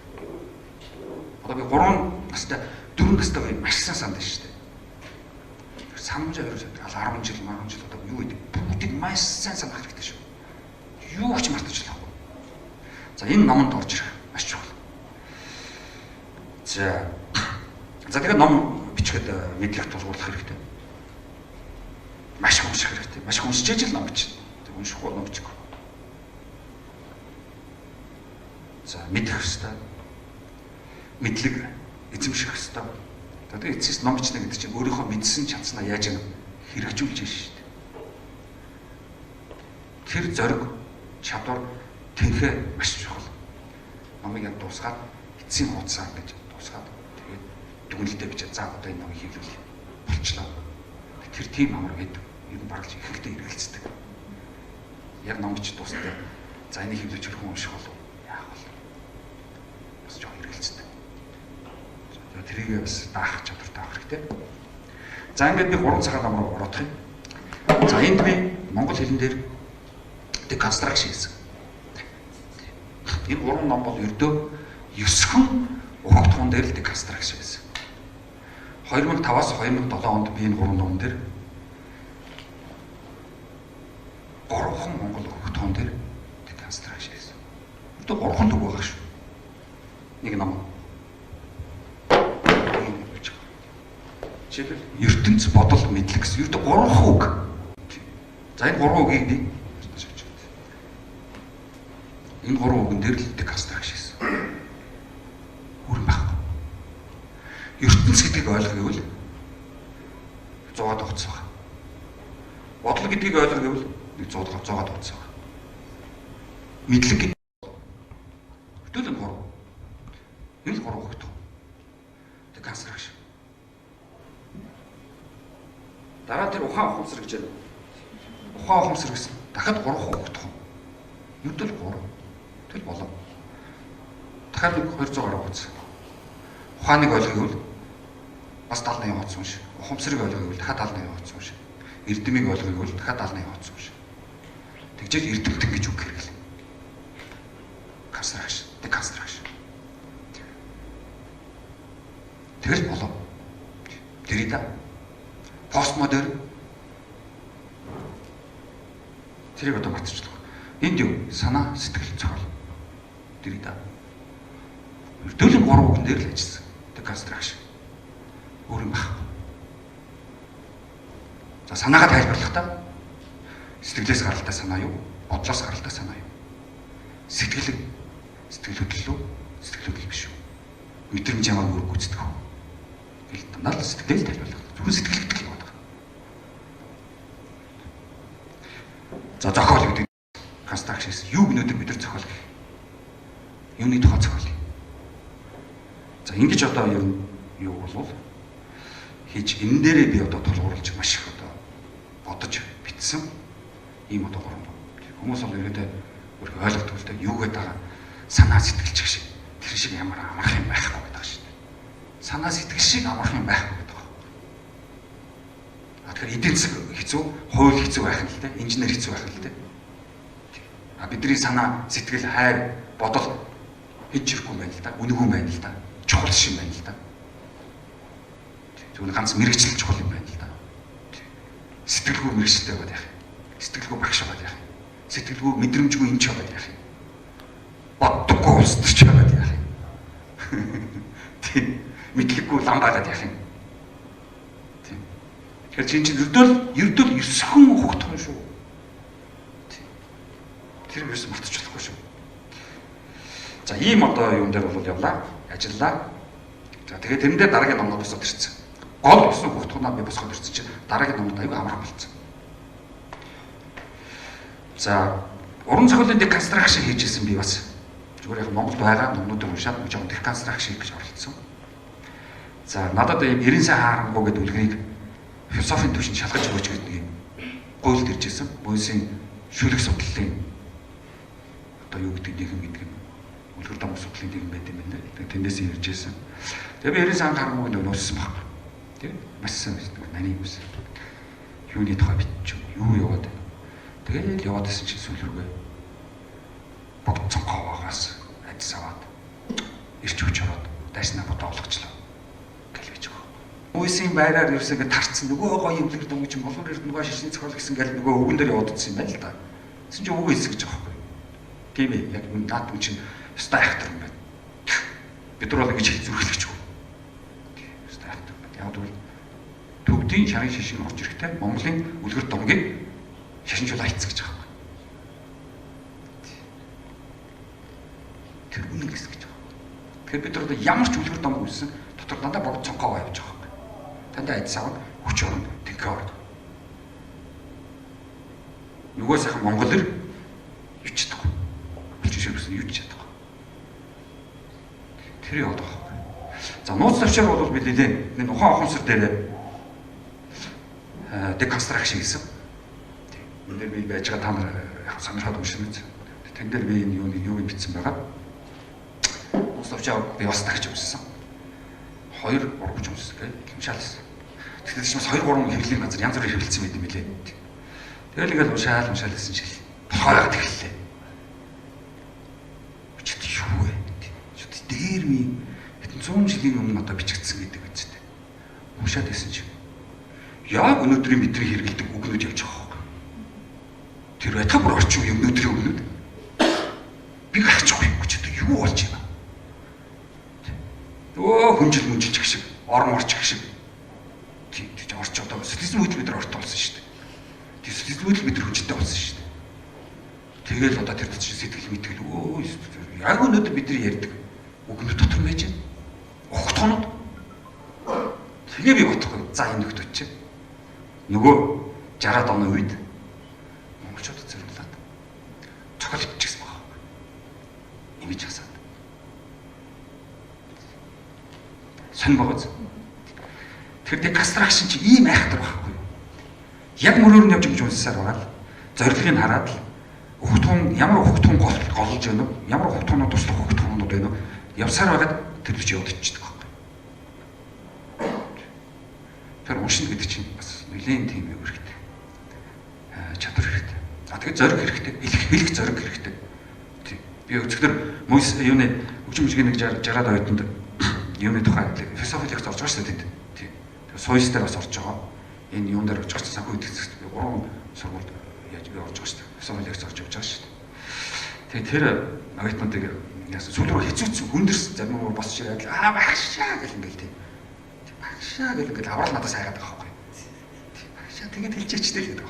Биш байна л гэсэн. Биээр сэтгэлээр л гэдэг юм чи. Нөгөө бол чи ингээд зарим үргэлж чихээ дараад гарч өгөх гэх юм байна. Нэг өмнөх бүх үнэмшлүүд нь норж унж байгаа байхгүй. Биш нөгөө декастракшн гэж байгаа юм чи. Тэгтээ би бусаагаад босгох шүү дээ. Тэгчээд сөнөөчөөд би баярлаад өгөө явчихгүй шүү дээ. Одоо буцаад босоод ирээ. Нөгөө оюутны айгу гараас нь татаад босож ир суулгаад олимсыг арчаад тоос хувцсыг гөвөөд тийм үү? Зүгээр. Яахад нэг номны тухай ярьлаа шүү дээ. Тиймээс л чиний амьдрал нэг учир одоогүй болох хэрэггүй үстэй. Тийм наад ном нэг номны тухай ярьлаа.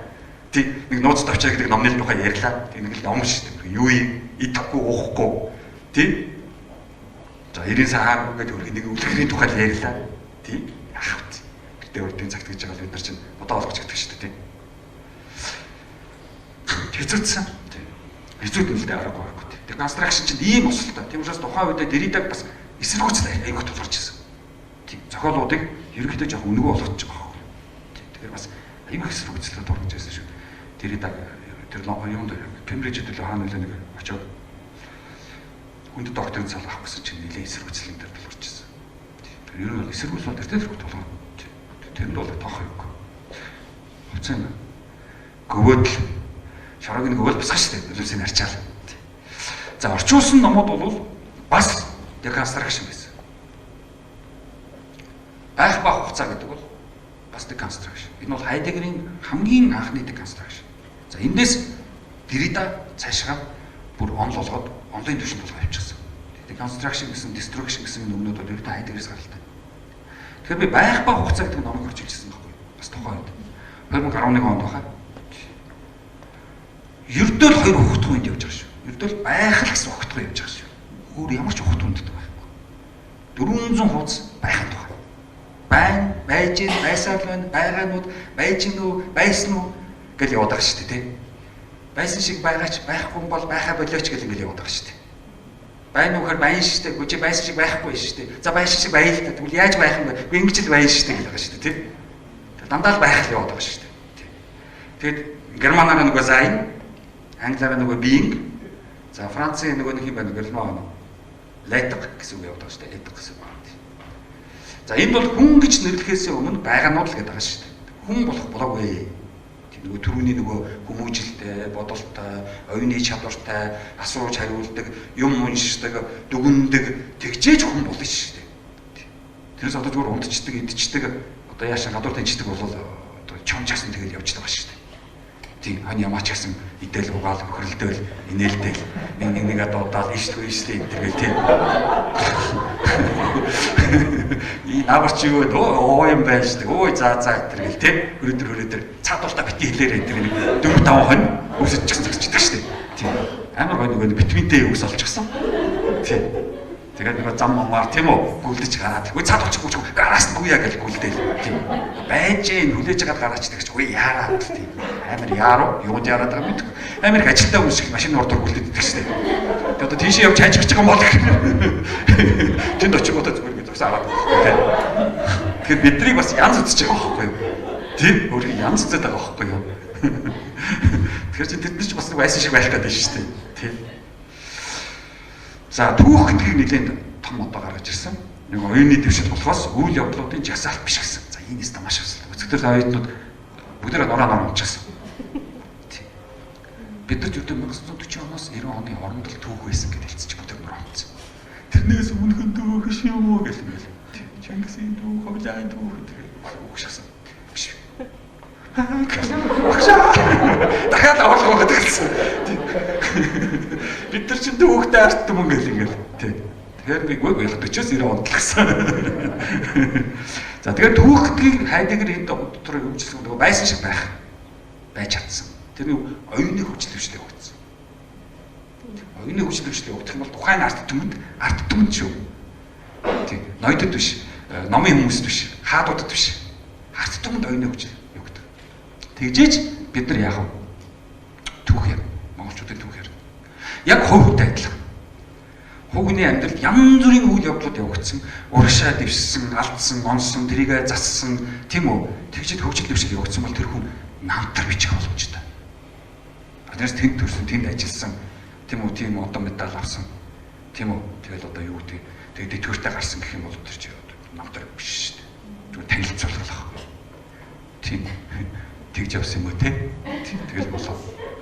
Намтар гэдэг чинь нөгөө алдаж явж явсан юм. Баларч явсан. Тэгээд хөл дээрээ буцаж боссон. Одоо юу гэдэг. Тэгэл одоо оюуны хөгжил өвчнөө юм байж одоо бид нар намтар хийж шүү дээ. Тэрнээс та нар одоо энэ юунд ажилд орохдоо намтар хийж өгöd байгаа чинь намтар биш шүү. Танилцуулга. Тийм. Үйл явдлуудынхаа жагсаалт гэж бичиж өгч байгаа шүү дээ. За энийг хийсэн.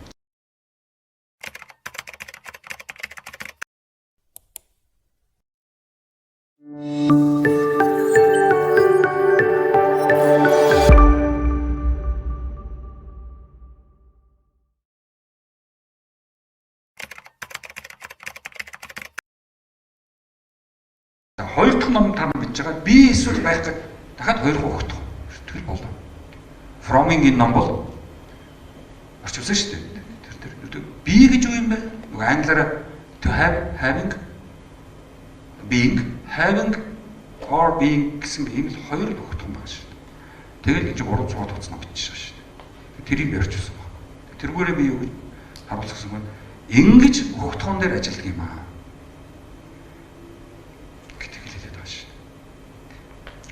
Энэ дээр энүүгээрээ цаагаараа from биднэрт юу хэлээд байгаа тэр цаа дээр intention тэр зорилго нь биднэрт юу юм бэ гэхээр from бол надад юу бийвэ гэх чухал уу танд эсвэл би өөрөөрөө байж чадах чухал уу танд гэсэн юм хоёр л асуулт тавьж байгаа шүү дээ. Тэгэхээр би өөрөөрөө байж чадахгүй би жоох юмтай болмоор байна гэвэл цаа тэгвэл чи тэр having руу гоё. Хүмүүс миний юутай байх чухал биш ээ. Би байсан шиг баймаар байвал за тэгвэл энэ талаар гэтгэл явж байгаа шүү дээ. Тэр from. Тэгээд ямар үед би хаваараа явах уу? Ямар үед би ингээрээ явах гэж бас хэлж байгаа. Одоо би хүүхэдтэй надад нэг хүүхэд бий ч гэдэг юм уу? Би нэг нөхөртэй надад нэг нөхөр бий ч гэдэг юм уу?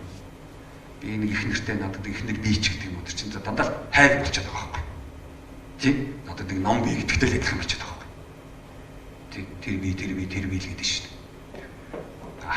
Биеийн рүү орох юм бол нөгөө байхаар орчиход байгаа. Хөршиг байж чаддаггүй. Хөгч байж чаддаггүй. Эхнэр шиг байж чаддаггүй гэсэн бүр байх асуудал руу орчих шээ. Нөгөөдгүүд яг эзэмшдэг. Иргэний өмнөхөн дээр ч махааны газар бичээстэй. Одоо гэрүүлийн юу ч гэдэг юм. За энийг асуугаад from илүү явсан. За буцаад дэрий дараа гоорё. За Derrida биднэрт биш энэ хэм байна. From явж байна. Би өөрийгөө юу гэж ойлгож авдаг вэ? Иргэн тойрон хүмүүс болон хорвоо эрдцэг хэрхэн яаж хардаг вэ? Тэр л одоо тэгэл болоо. Ингээл дуусаа. Нэгдүгээр багш философи дуусчих. За энэ маш их зүйл хариулт. Өөрийгөө тойрон байгаа энэ хорвоо эрдцгийн хүмүүсийг юу гэж ойлгож байгаа? Тийм юм биш. Өөрийгөө юу гэж ойлгох вэ? Энэ дотор би өөрийгөө юу гэж ойлгох вэ? Намайг тойроод энэ олон хүмүүс Улаанбаатар юу гэдэг хөдөө аймаг юу гэдэг. Цаашаа хил доо явчих шүү дээ. Тэг гөх хот ирээд хойшоо одоо Иркутск, Москваг явчих. Энэ олон хорвоо эрдцэг би одоо юу гэж ойлгох вэ? Тийм орш. Хамгийн хүнд асуулт. Өөртөө тавьс. За ингээд from явж байгаа юм байна шүү дээ. Би төвлөрсөн хандлага буюу биегээр орших гэдгийг хэлсэн. Биегээр оршоод төв хайв гэдгээр оршоод явах чинь маш их асуултаа яг маш их дайн хийгээд байгаа. Капитализм чинь дандаа төв хайвд төвлөрсөн баг. Хайв ингэ төвлөрсөн. Тэрс маш их дайн хийдэг. Одоо нэг шатхуунаа авахгүй. Одоо 10-ын бүх дайнууд дандаа шатхууныг л авах гэж байгаа шүү дээ. Газрын тусаг л авах гэдэг байгаа шүү дээ. Тэр бас марцчлах. Эдийн засгийн хямралч нөгөө төв хайваас л болоод идэг баг. Хайвингээс л болоо. Олон хүмүүс тийм үү. Өнөөдрийн бүх хөрөнгийг одоо эзэмшиж шүү дээ. Та нар мэдэн шүү дээ. Тэр эдийн засгийн хямрал бол цөөхөн хүнд бүх хөрөнгө төвлөрч гисэн. Их хүмүүст хөрөнгө байхгүй. Энэ чинь эдийн засгийн хямралыг үүсгэж байгаа шүү. Тэгэхээр ингээ биегээр төвлөрөх ийм устай шүү гэдэг л from одоо анхааруулаад байна шүү дээ. Нэг 60-70 жилийн өмнө. Тийм. За олон жил зүйл эзэмших. Минийх гэх. Надаа яам өмчлөх, дур, цуглуулах хийгч эдгээр ч л эдийн засгийн хямралыг үүсгэж байгаа юм. Маш их одоо цуглуулахтай хүмүүс байдаг шүү дээ, тийм. Үнэтэй машины цуглуулах ч одоо юу гэдэг. хөргөний зөвлөлагч гэдэг юм уу. За эхлээд авлаа, уудлаа дараагийнхаа зүтгэн тиймээс аз жаргалгүй гэж байгаа байхгүй. Төв хайр төлөрөх чинь маш босолтой гэдэг байхгүй. Авлаа, эзэмшлээ, уудлаа, одоо дараагийнх. Тэр хизээч зогсохгүй гэж байгаа байхгүй. Хизээч ханахгүй. Тэгэхээр одоо яах вэ? Бид нар хэдэн жилийн дараа юу гэдэг одоо iPhone S10 ч юм уу, S20 энтрийг одоо авах л байна. S20 энтер гарч ирэх байна тийм. Тэр хэзээ шанахгүй. Тэгэхээр төв хайвын одоо онцлогч бид нар чинь. Тэгэхээр тиймээс капитализм бол бидний ангал руу хавцал руу авчна гэдэг байна шүү. Бидний мэддэггүй хүслүүдийг үүсгэн гэдэг байгаа юм. Өмнө нь бид нар iPhone-ыг үйлдвэрлэх байхад бид нар iPhone дуртайгаа мэддэггүй байсан байхгүй юу? Тийм их дуртайгаа iPhone юу ч мэддэггүй. iPhone үйлдвэрлэж iPhone дуртай болсон гэж байгаа байхгүй тийм. Тэгэхээр бид нар дандаа ингэж хүслүүд үүсгэн гэж байгаа байхгүй юу? Тийм. За байхад төвлөрсөн хандлага нь болохоор арай жоохон өөр явж байгаа. Ярих формула. Тэрний юу гэхээр үзэж харах сэтгэлийн болон мэдрэмжийн ойлголтууд гарч ирж байгаа. Бүхэн өөрөө тийм мэдрэмжтэй тийм сэтгэлийн хөдлөх чадварууд нөгөө баярлах, гомдох, дуурлах энэ тийм нүүрний ойрлууд байна шүү дээ тийм. За мэдрэмж зөв сайн сайхан мэдрэмжтэй байх нөгөө гооцоо ороод ирж шүү дээ тийм. Байгалийн өнгө хэлбэр, уран зураг бүх одоо тэр мэдрэмжүүд. Тэрнээс одоо уран зургийг одоо хөтлж аваад өрөөндийнхөө хамд өлгөч биш шүү. Тийм тэгвэл нөгөө хайп болоо явж шүү дээ. Тийм биеийн гिच бол зүгээр тэрийг харчаад сайхан болчоод гоо сайхан гооцон нэг мэдрэмж авчаад таашаал авчаад тэг гэрлүү алхаж байгаа. Тийм. Тэг баярлж хамаагүй явж байгаад бас хамаагүй машин замаар гүүгээ гарч болохгүй шүү дээ. Нэг гоо сайхан авцсан. Энэ бодомжаар гарчиг гэж гарч юм байдаг байна. За хүмүүстээ дотны илэн таламгүй. Тийм биеийн гिच бол дандаа хүмүүстээ дот нөгөө хаврамасын хамтдаа бүтээх гэдэг чинь байдаг. Коммуникатив. Төв хаймруу чиглэсэн хүмүүс чинь нөгөө тэрийгээр ихсэх гэдэг байгаа учраас хүмүүстэй тот биш хүмүүсээс хол байхгүй. Нийтлэг биш шүү. Төв хаймын хүмүүс. Юу гэдэг ч мэддэггүй, баг хаана амьдардаг ч мэддэггүй. Тийм. Гинц гараад ирдэг. За сэтгэлийн хуваалцах, үнэн байх, хүнийг сонирхох бол маш их чухал. Биенгийн хүмүүс бол хүнийг сонирхон, хүний үгийг сонссон, хүнтэй шагаал өөр байна. Үннээрээ байна. Тийм. Алдсан бол алдсан, буруутсан бол буруутсан. Хүн төгсөж биш энэ чинь алдчих тараш, буруутчих тараш шүү дээ. Тийм. А төв хайвын хүмүүс чинь нэг л алддгүй хүмүүс л байхгүй л. Нэг л буруутдгүй хүмүүс л байхгүй л.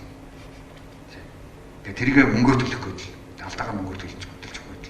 Тэгэл яваад. Ерөнхийдөө хотлоо гэдэг та нар мэдэж байгаа. Хамтдаа хөгжим сонсох, ярилцах бид нар одоо тийм нөгөө хөгжмөжгийн сургуулиар эстетикийн лекцүүд дуусны дараа бүгдээрээ гоё хөгжим сонссон шүү дээ. Дараа нь бас чалгадчихаа. Хамаг гоё байсан. Тийм ч одоо нөгөө мөнгө төгрөг нэ тэрэ тийм өстө үйлчлэг биш шүү дээ. Тэ? Одоо яадаг юм. Бидрийг одоо оруулж хагаад нэг юм тоглож тэгээд яадаг чинь залбидаг ч юм уу, мэхэлдэг ч юм уу тийм байгаагүй шүү дээ. Тийм.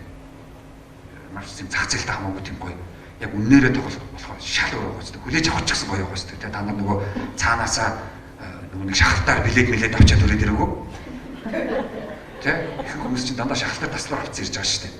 Тий, одоо ингээд над ингээд өгчлээ аав гэсэн. Тэргээд. Одоо драмд өөрийнх нь чинь тоглох болохоор бол манай нөгөө хөгжим мөчийн суй центр оюутнууд чинь надад уцтаад тахлаа шүү дээ. Багшаа би одоо тэдэн билет зарах үүрэгтэй та нар 3 билет авчих юм тэргээл. Тий, одоо юу тоглох чинь гээл. Драмын хотелээ тоглох чинь гэдэг юм юу гэдэг чинь. Тэгээ тэгж ирээгүй учраас та нарын энэ төр хүлээж авах чинь шал өөр байгаа байхгүй.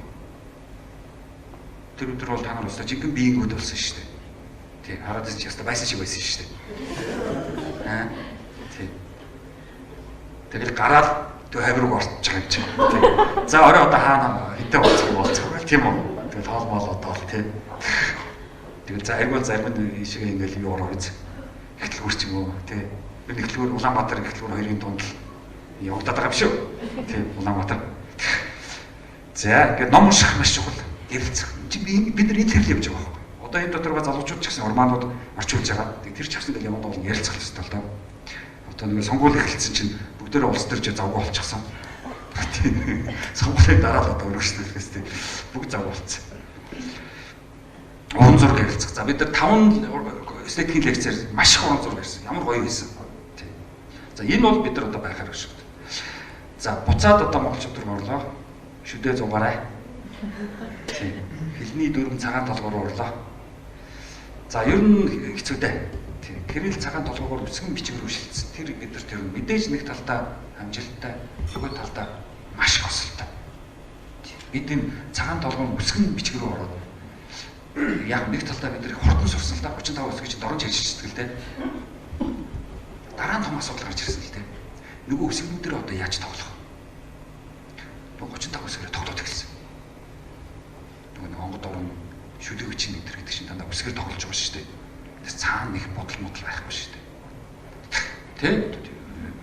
Мэдрэмжийн ясан мэдрэмж мэдрэхүйн олсон ардын ямар одоо юу ч гэдгийг онгод яагаад гэсэн тий ойн шугуун яасан гандтийн тий олож босож ирсэн юу тэгэл тийм үү тий тэгэл ингээл явчихсан шүү дээ үсгнүүдээр л болоод байгаа шүү тий тэгэл аавын ирсэн арслан ноцолцсон хаймар тэгэл явчихсан шүү дээ тий аанал энэ би чинь энэ хорвоо дээр тэгэл явчихсан шүү дээ тийм үү тий амрагч юм даа гэж даа тэгэл яг босч байгаа шүү дээ тэгэл боловцсон шүү дээ тий би зүгээр зогсож байгаа боловцолчихж байгаа шүү дээ тий би одоо нэг хөдөө мөдөө яваад суугаад бичих чирэхгүй цаас харандаач ирэхгүй би зүгээр зогсож байгаа л боловцсон тий та зүгээр надад нэг үхэлч шанаг байл гэж юм бол шанаг тэгэл хэлж би тий шаран нар туссан тэгэл шархин говь ингэж хэлж шүү дээ тий зүгээр надад нэг үхэлтэй даа халбах байл гэж тий тэгэл албан тэрэн дээр зогсож тий халбах халуун гэдэг гэх тийм үү тий халуун шиг халбагцсан халбагч халуун байхгүй яах юм бэ гэдэг шүү дээ тий зүгээр үгэлж дээ надад би зүгээр өстой зүгээр тийм микрофон гэж хэлчих юм бол дахиад их тийм микрофон микрофон гэдэг хэлсэн шүү дээ тийм тэгэхээр бид нар энэ үсгээр маш их тоглодог гэж байгаа юм тийм зүгээр үсгээр тоглохыг онгод орох юм шүлэг гэж хэлээд байдаг байхгүй юу тийм та ямар ч бодол явагдахгүй тийм за үг гэсэн нөгөө символ болж чадаагүй учраас маш хэцүү гэдэг уул үг ингээд символ болцсон байх хэрэгтэй бүр ингээд яг тэндэг нэр шиг хийц шаардчихдаг. Одоо английн тийм гад гэж хэлж байгаа шүү дээ. Тэр чинь символ. Зөвхөн үг биш. Зөвхөн гурван үсэг биш. Бүр символ, бүр таних тэмдэг байхгүй юу? Тэрэндээ адилхан бид нар яг текст байхгүй юу? Өгөхөд маань өөрөө хизээч үсгэн гээхдэггүйгээр ингээд бүр бичгээд яг тэгэл болов. Таних тэмдэг бүр тэмдэг одоо юу гэдэг нэр томьёо одоо юу гэдгийг барьж хөөрлөх хэрэгтэй байхгүй юу? Тэрийг өрсөн батчлаа. Тэгээ тэрэн дээр бид нар маш галт. Ер нь энэ үсгэн бичих чинь гарал үслэг юунаас гаралтай байхгүй юу? Есүс тэр Христийн Есүсээс явахад гаралтай шүү дээ. Ер нь гол энэ одоо Библийн юм одоо шүү дээ. Тэр чинь нөгөө эхлээд үг үслэг гэлдэг ч байгаа шүү дээ. Тэгэхээр тэр Христийн Библийн тэр бичгүүд чинь нөгөө Библиэс өөр ном уншдаг байсан байхгүй юу? Бид нар одоо нэг мартаа тохиод ичлээ шүү дээ. Тэгэхээр нөгөө Библи уншиж байгаа ч өөр ном байгаагүй. Тэгэхээр тэд чинь нөгөө тэр үсгэн өгөндөө ерөнхийдөө үнэнгээ явчихдаг байхгүй. Тэр үгнүүд бол хүний үгнүүд ш бурхны үгнүүд. Тийм Библийн үгнүүд бол бурхны үгнүүд. Тэгэхээр чинь тэр үсгэн бичгтэй арт юм чинь дандаа бурхны хэлсэн үгийг л бичдэг байна. А бид нар зүг зүгээр сайхан тэнж явж байгаа. Үсгэн бичгтэй болж байгаа. Одоо тэгээд тэргээр юу вэ одоо яах вэ? Тэгмээ өөрөө өөрсдөө бичиж эхэлж байгаа байхгүй. Тийм дураараа. Тийм. Нөгөө юу лээ нэг 10 сургуулийн уран зохиолын номыг ингээд уншижсэн байхгүй. Тэгсэн чинь тэрэн дээр захаа бичих тухай зөвлөгөө байгаа байхгүй. Ингээд захаа бичнэ гэдэг. Тэгсэн чинь тэгж байгаа байхгүй. Тэгэл одоо юу ингэж асууж хариулна гэж явж байгаа. Тэг яг захааныхаа төгсгөлд гоох зүйл байвал гойж болно гэж байгаа байхгүй. Тэр болгочдын захаа бичихэр яадаг юм. Ээж ааны би сайн нутаг тийм бай сайхан болж байна гэж явж явжсан.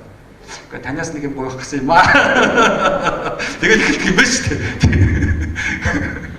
Тэгэхээр чи бидний захаанууд бол ерөнхийдөө үсгнүүд бол тийм л юм зориулдаг юм байна шүү дээ. Тийм энэ газар өргөдөл гаргах. Дахиад нэг үсгээ бичнэ. Тийм үү? Тийм өргөдөлөөр захаа өшөө гэдэг лээ. Бид нар чинь нэг жон юм байгаа шүү. Шүүхэд одоо юу өгөх тийм үү? Юу гэдэг лээ? Хүнийг яаж нэг бичээд өгдөг ч юм. Аа. Тийм атасгүй тэр чинь гоё нэр байна надад чинь. Шүүхэд юу гэдэг лээ? Аа нэг хэмжил. Намайг гэсэн юм гэсэн ингэчлээ гэсэн юм явж байгаа шүү дээ. Юу тэрс нэг бодоод ах юм байхгүй. За ингээд үсгээр тоглоод хэлсэн символик болчиход байсан. За зүгээр энийг биш та нар энийх энэ дэш ингэж хэрэг. Зүгээр яа хүмүүс ууралж магадгүй шүү. Зүгээр би боддог байхгүй. Бид нар нэг хэсэгтээ хамттай явсан бол ингэж их замбраагүй болохгүй байсан юм шиг билээ. Үгээр ингэж тоглохгүй. Тэр чинь 35 үсэгтэй учраас тэр 35 үсгээр өстэй нэрээс тоглож өгч байгаа байхгүй. Урд өмнө оруулаад тийм үү? Оюун бодлоо оюун, ухаан оюун ухаан ч гэдэг чинь битгий ямар утгатай энэ төр нэрсэ тийм. Тэгэл одоо юм оч явсаар бод хосол өгнө төрөр улс төр тэргэл тийм. Ингээл яваад шүү дээ. Тэгээд тэр уул ханцтай байсан бол хэл их сайн хөгжиж оюуны дархлаатай болох байсан юм шиг байлаа. Яг л ингээ Япон, Хятад, Солонгос гэдэг эдгээр нэг ханцтай. Тэгээд тэр ханцуудаа яг төрний миний хэлдгэр нэг символ болчихсон. Тэгж л ойлгох. Өөрөөр ойлгохгүй шүү. Тэр чинь аюуч болох байхгүй. Чи өөрөөр ойлгож тал бид нар тэднийг үг гिचлээ монголоор юу ч ойлгож байна. Санаа гэдэг үгчлээ. Юу ч ойлгож байна. Би чамд нэг санаагаа хэлээ. Юу ч ойлгож байна. Уус надаа аггүй ч гэдэг юм уу? Цагаан санаач гэдэг юм уу? Би нэг санаагаа хэлчихлээ ч гэдэг юм уу? Санаа муутай ч гэдэг юм уу? Санаа муут одоо яаж хатна ч гэдэг юм гээл тэр нэг санаа гэдэг үг ч юм уу гээд яаж л бол яаж үзсэн маач гэж байгаа шиг. За санаа гэдэг айгүй хүний нэрч байж байна одоо. Тийм санаач гэдэг. За ингээд дээр чинь нэг символгүй учраас энэ оюуны түвшинд очиж чадаагүй маш их хэцүү юм билээ. А энэ ханзуудын чинь нэг онцлог нь тэр нөгөө нэг кирилл үсэг энэ латин үсгүүд үсэг бичгтэй ард түмжинд дандаа бурхныхаа эснийг дүрслээд байна шүү дээ. Тийм бурхны эснийг л дүрсэж байгаа. А ханз ч юм болохоор байгаль дүрслэлт юм билээ. Байгалаар дүрслээд байгаа. Харсныхаа. Уул харсан бол уулаа дүрсэлж байна. Хүн харсан бол хүнээ дүрсэлж байна. Амьтаа харсан бол амьтаа дүрсэлж байна. Байшин харсан бол байшинаа дүрсэлж байна. Мод харсан бол модоо дүрсэлж байна. Тэгэхээр чи тэр чинь символууд төр явж байгаа юм. Хамар. Аюу амар юм билээ. Би одоо Шанхайд нэг хэдэн сар 5 сард очсон шүү дээ мэдлэн жил. Тэгээ Шанхайд байж байхдаа бид тэр ханзан жоос судалсан баг. Хамар юм билээ. Тэгэл нэг юуны дээр хоолны газрын дээр нэг 4 ханзал байж байгаа. Тэгэл тэр 4 ханзал хаач хүчтэй. Ороод хоол. А тэрнээс дахиад нэг өөр нэг 4 ханзал. Тэр нь болохоор харин жоохон мөнгөтэй хүмүүсээ ордог. Рестораны төвшний ханзал. Тэр бол ресторан орно. Өдрийн хоол, оройн хоол, ресторан бүгд өөр өөрийн ханцтай тэрхүүл явж байна. Бид нар ч ресторан гэдээ яваад орохоор ерөөс ихэнх хоол цаглах ерөөс байдаг ш тандаа. Тэр байхгүй. Тэгэл хамгийн сүүл яадаг бууз уушаараа цагладаг ш. Тэгээ бүр сүүлдээ цовон газар хална. Тийм. Нөгөө түрүүний Таиланд, Маяланд нөгөө сайхан хоол бүгд байхгүй. Түрүүний 7 онд би нэг Тайфи юу лээ урагш циркээс урагш нэг газар орсон. Таиланд тоглож байхгүй гэж юм чинь. Би ч ресторанд орж ирсэн суугаад идэг. Тийм тэгэхээр чи нөгөө тэр символ тэр ресторанаар энэ бол ресторан гэсэн тэр символ нь байхгүй учраас бид чи юу ч хийж болохоор байхгүй. Юу ч хийж ресторан гэсэн нэрийн цаана. Тийм. Тэгээд чинь ресторан дотор бууз идэх тач амар утгагүй байхгүй. Тийм бууз ч бол хурдан хоолны газар л идэх үстэй. Одоо та нар Америк ч юм уу Герман ч юм уу Францд явж байгаа ресторанд ороход Бургер Кинг өгдөг үстэй. Хоолны нүсэндээ Бургер Кинг байдаг үстэй. Тийм. А манайч ч бол ресторанд яваад ороход бууз иж байгаа юм чинь. Тийм. Хурдан хоолны газар. Тийм. Уул ресторан ч удаа суугаад ингэсэн шүү дээ. Тийм.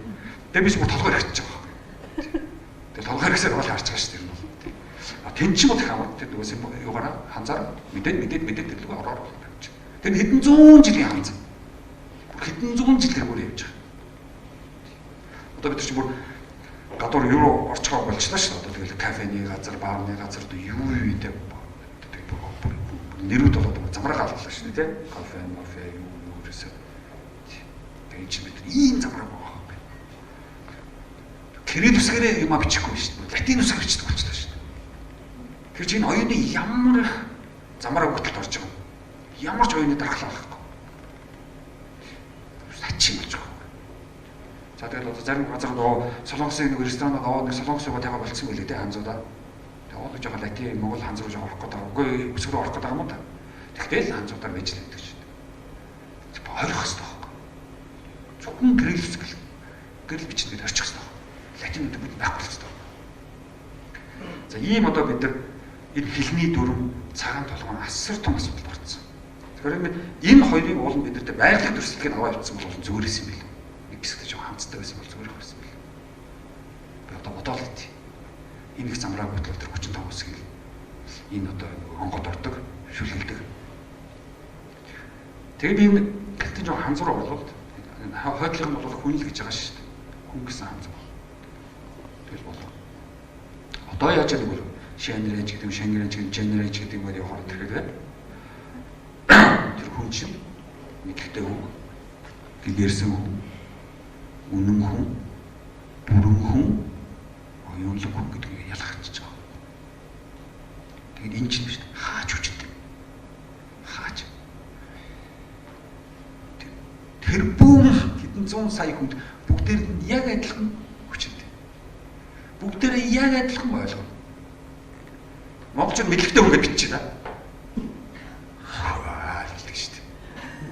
Миний мэдлэг гэж яшаарсан байдаг шүү дээ. Мамад байсан гэсэн. Багтар магтарч шиг. Тэгэл гэх шиг гэсээр бол таа. Гэх шиг яг штэ. Тэгэл дуусаа. Энэ мэдлэгтэй яг штэ. Энэ үнэн яг штэ. Энэ цэцэн яг штэ.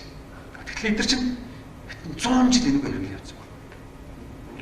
Үнэхээр тэр хүн дээр нь яваад чаар. Үнэхээр цэцэг. Ярихаа. Үнэхээр цэцээр. Хотлааш. Одоо залдаа гаргачихгүй. Ийм бодолцолтой байна. Одоо энэний артаал бид нар энэ ханцын артаал яаж л лам гэсэн ханц тавил л да. Үнэн лам, мэдлэгтэй лам гэсэн. Тэгвэл яг тэрүүгээр л байна. Манай чинь лам гэж биччихсэн байлаа. Өө яаж юм бэ? Үнийгсээ ходрогт болчих. Амьдрал болчих. Тэр энэ одоо энэ хандж байгаа аюу чухал юм билээ. Ингээд зоочдөг. Яг тэр үр явждаг. Үнний үнэн. Би нэг ханзын зурцсан байхад ятад ерөөсөө алтан гэж байхгүй. Хаягуудыг хараад үнэн. Манайд тэрийг үсэг мэддэг байлаа гэхэд уншиж чаддаг байлаа. Дандаа зайлтуулна. Ресторан дээр яваад ирэх биш үү? Баархээр яваад ирэх биш байна. Тэгэл кофений газар кофе уугаад яваад ирсэн чинь эртээ тийм битэр ахаа тэр юуны өчигдэн салаана чи кофе гэсэн чи кофе байгаач уу байгаа гэж байна. Тэг кофе сүдэг кофе сүүх би харах болохгүй. Ямар кофе байгаа гэж нөгөө цаастай хутгадаг. Би чи нөгөө машинаар чандаг кофе гэдээ ойлгочихгүй. Чи зүгээр цааснаас усан дотор нөгөө юм хийгээл хаалгаар утгаад над кофе гэдэг өгөх гэдэг байгаа. Маш өсөлтөө байна. Тэгээд одоо гаргаж гарч байгаа юм дээс чи. Тийм. Тэгээд энэ одоо уултаач биш. Тэгэхээр нэгэнд орж ирсэн суудсан байдаг. Тийм. Тэгээд хачийн болж байгаа шүү дээ. Тэгээд байжсэн чи нөгөө дуул чинь зураг таасаад NBA үзэх суучихсан. Рестораны эзэн орж ирсэн залуучууд боловч тэр. NBA үзэл яа нөгөөдг нь юу аач чана шидэл гол ингээл наа хачийн болж байна. Тэгэхээр аж амьдрал бодох юм шалгах. Тийм маргаашийн нэрээдүү юу тийм бодох. Зүгээр л тэр Америкийн NBA амьдрал өрөвдмөр. Үнэн өрөвдмөр байхгүй.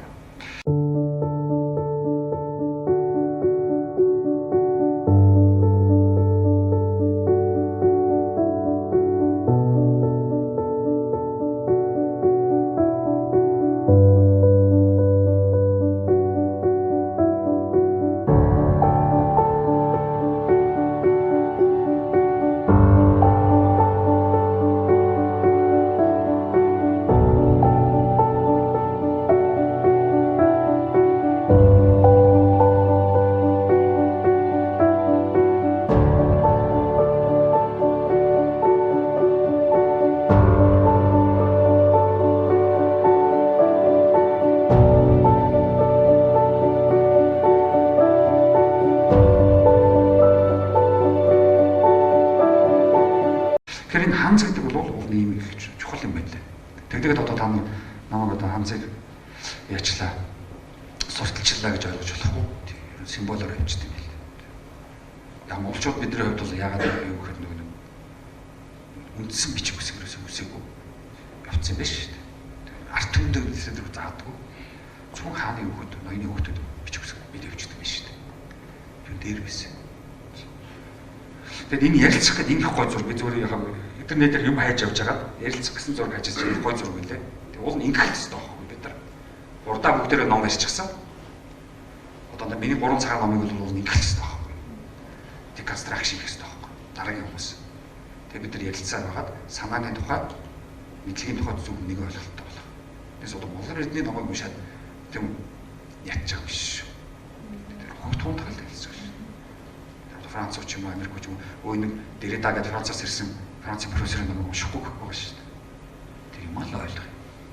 Тэгээ энийг ингээд харахад их гоё өгөөц. Хоёулаа ингээд урдаан ном бэлдсэн. За гэрэлтэй, тэгээ тайван, тэгээ орондоо яг уншсанаа ярилцаа сууж байгаа байхгүй. Тэгээ уншсанаа ярилцаж байгаа. Маш их гоё. Уул нэг хэсэг талдаа бид нар. За ингээд дээрээс нацсан ганцхан текст гэсэн аймаг л үг гэсэн л дээ. Ер нь бол бүх амьдрал хуруулсан. Текст дотор л яваа. Гадаа амьдрал яг хувийн л өөрийн л тулгарсан нэг өөрийн л хувийн л өршлөх шүү дээ. Зүг байж болно, буруу байж болно, алдаж болно, онож болно. Текстэн дотор жинхэнэ үнэн бүхэн текстэн дотор байх шиг байж байгаа. За тэр нь бол их чухал. За deconstruction явсаар бол бусад салбаруудад их нөлөөлсөн юм. Урлаг руу орж ирсэн, уран зураг руу орж. Уран зургийг зүгээр харахаа болсон. Deconstruction гэдэг болсон. Одоо энэ зургийг бид нар хараад юм алчуурыг яагаад алчуураар ороос юм. Тэгээ яг үнсэлдэх гэж байгаа юм байна. Эмэгтэй жоохон хоошгоо гидээжээ. Тэр улаан юутай биш даашилцтай биш эмэгтэй. Улаан нь юу хэлээд байгаа. Улаан гэдэг чинь лавыг илэрхийлж байгаа. Цаад хан ягаад цэнхэр өнгөтэй байгаа. Амьдралыг илэрхийлж байгаа. Тэр яваад байгаа шүү дээ. Энэ залуу ягаад хар өнгөтэй байгаа. Хар гэдэг чинь өнгөтэй муугийн тэмдэг. Тэр өнгөтэй ч бүтггүй залуу гэсэн үг байна. Тийм өнгөтэйчүүд та нар өнгөтэй дандаа бүтггүй нөхдөдтэй л уулзсан шүү гэсэн биш үү? Тийм хараа гэсэн юм шиг та тийм. Тэгээд энэ алчуур ороодсон. Тэгээд эмэгтэйгийнх нь алчуур ингээд доошогоо чөлөөтэй байгаа мөртлөө эрэгтэйгийнх нь алчуур яагаад үзгээр ингэсэн бэ? Эрэгтэл одоо ингээд удахгүй богдох нь шүү дээ. Тийм. Араас нь татах тэгэл дуусаа. Тийм. Бас тэр явж байгаа. Ер нь наадах чинь жоохон ирээдүйн муташвал гэдгийг хэлж байгаа байхгүй. Тийм. Тийм. Явандаа одоо тийм үү? Тийм. Их ирээдүйн шүү. Тийм учраас эмэгтэй толгой жоох хоош ингээд бас жоохон гэдээсэн байгаа. Бүр урагшаа юм биш. Тийм.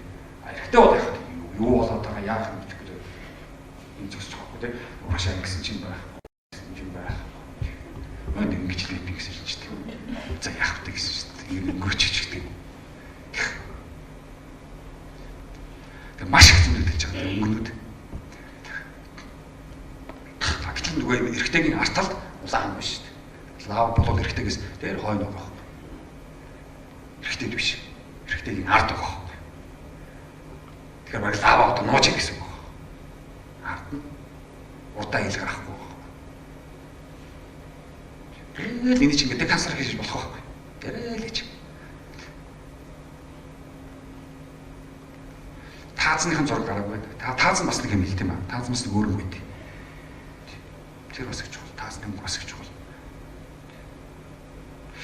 За мод бол бас deconstruction гэж болно.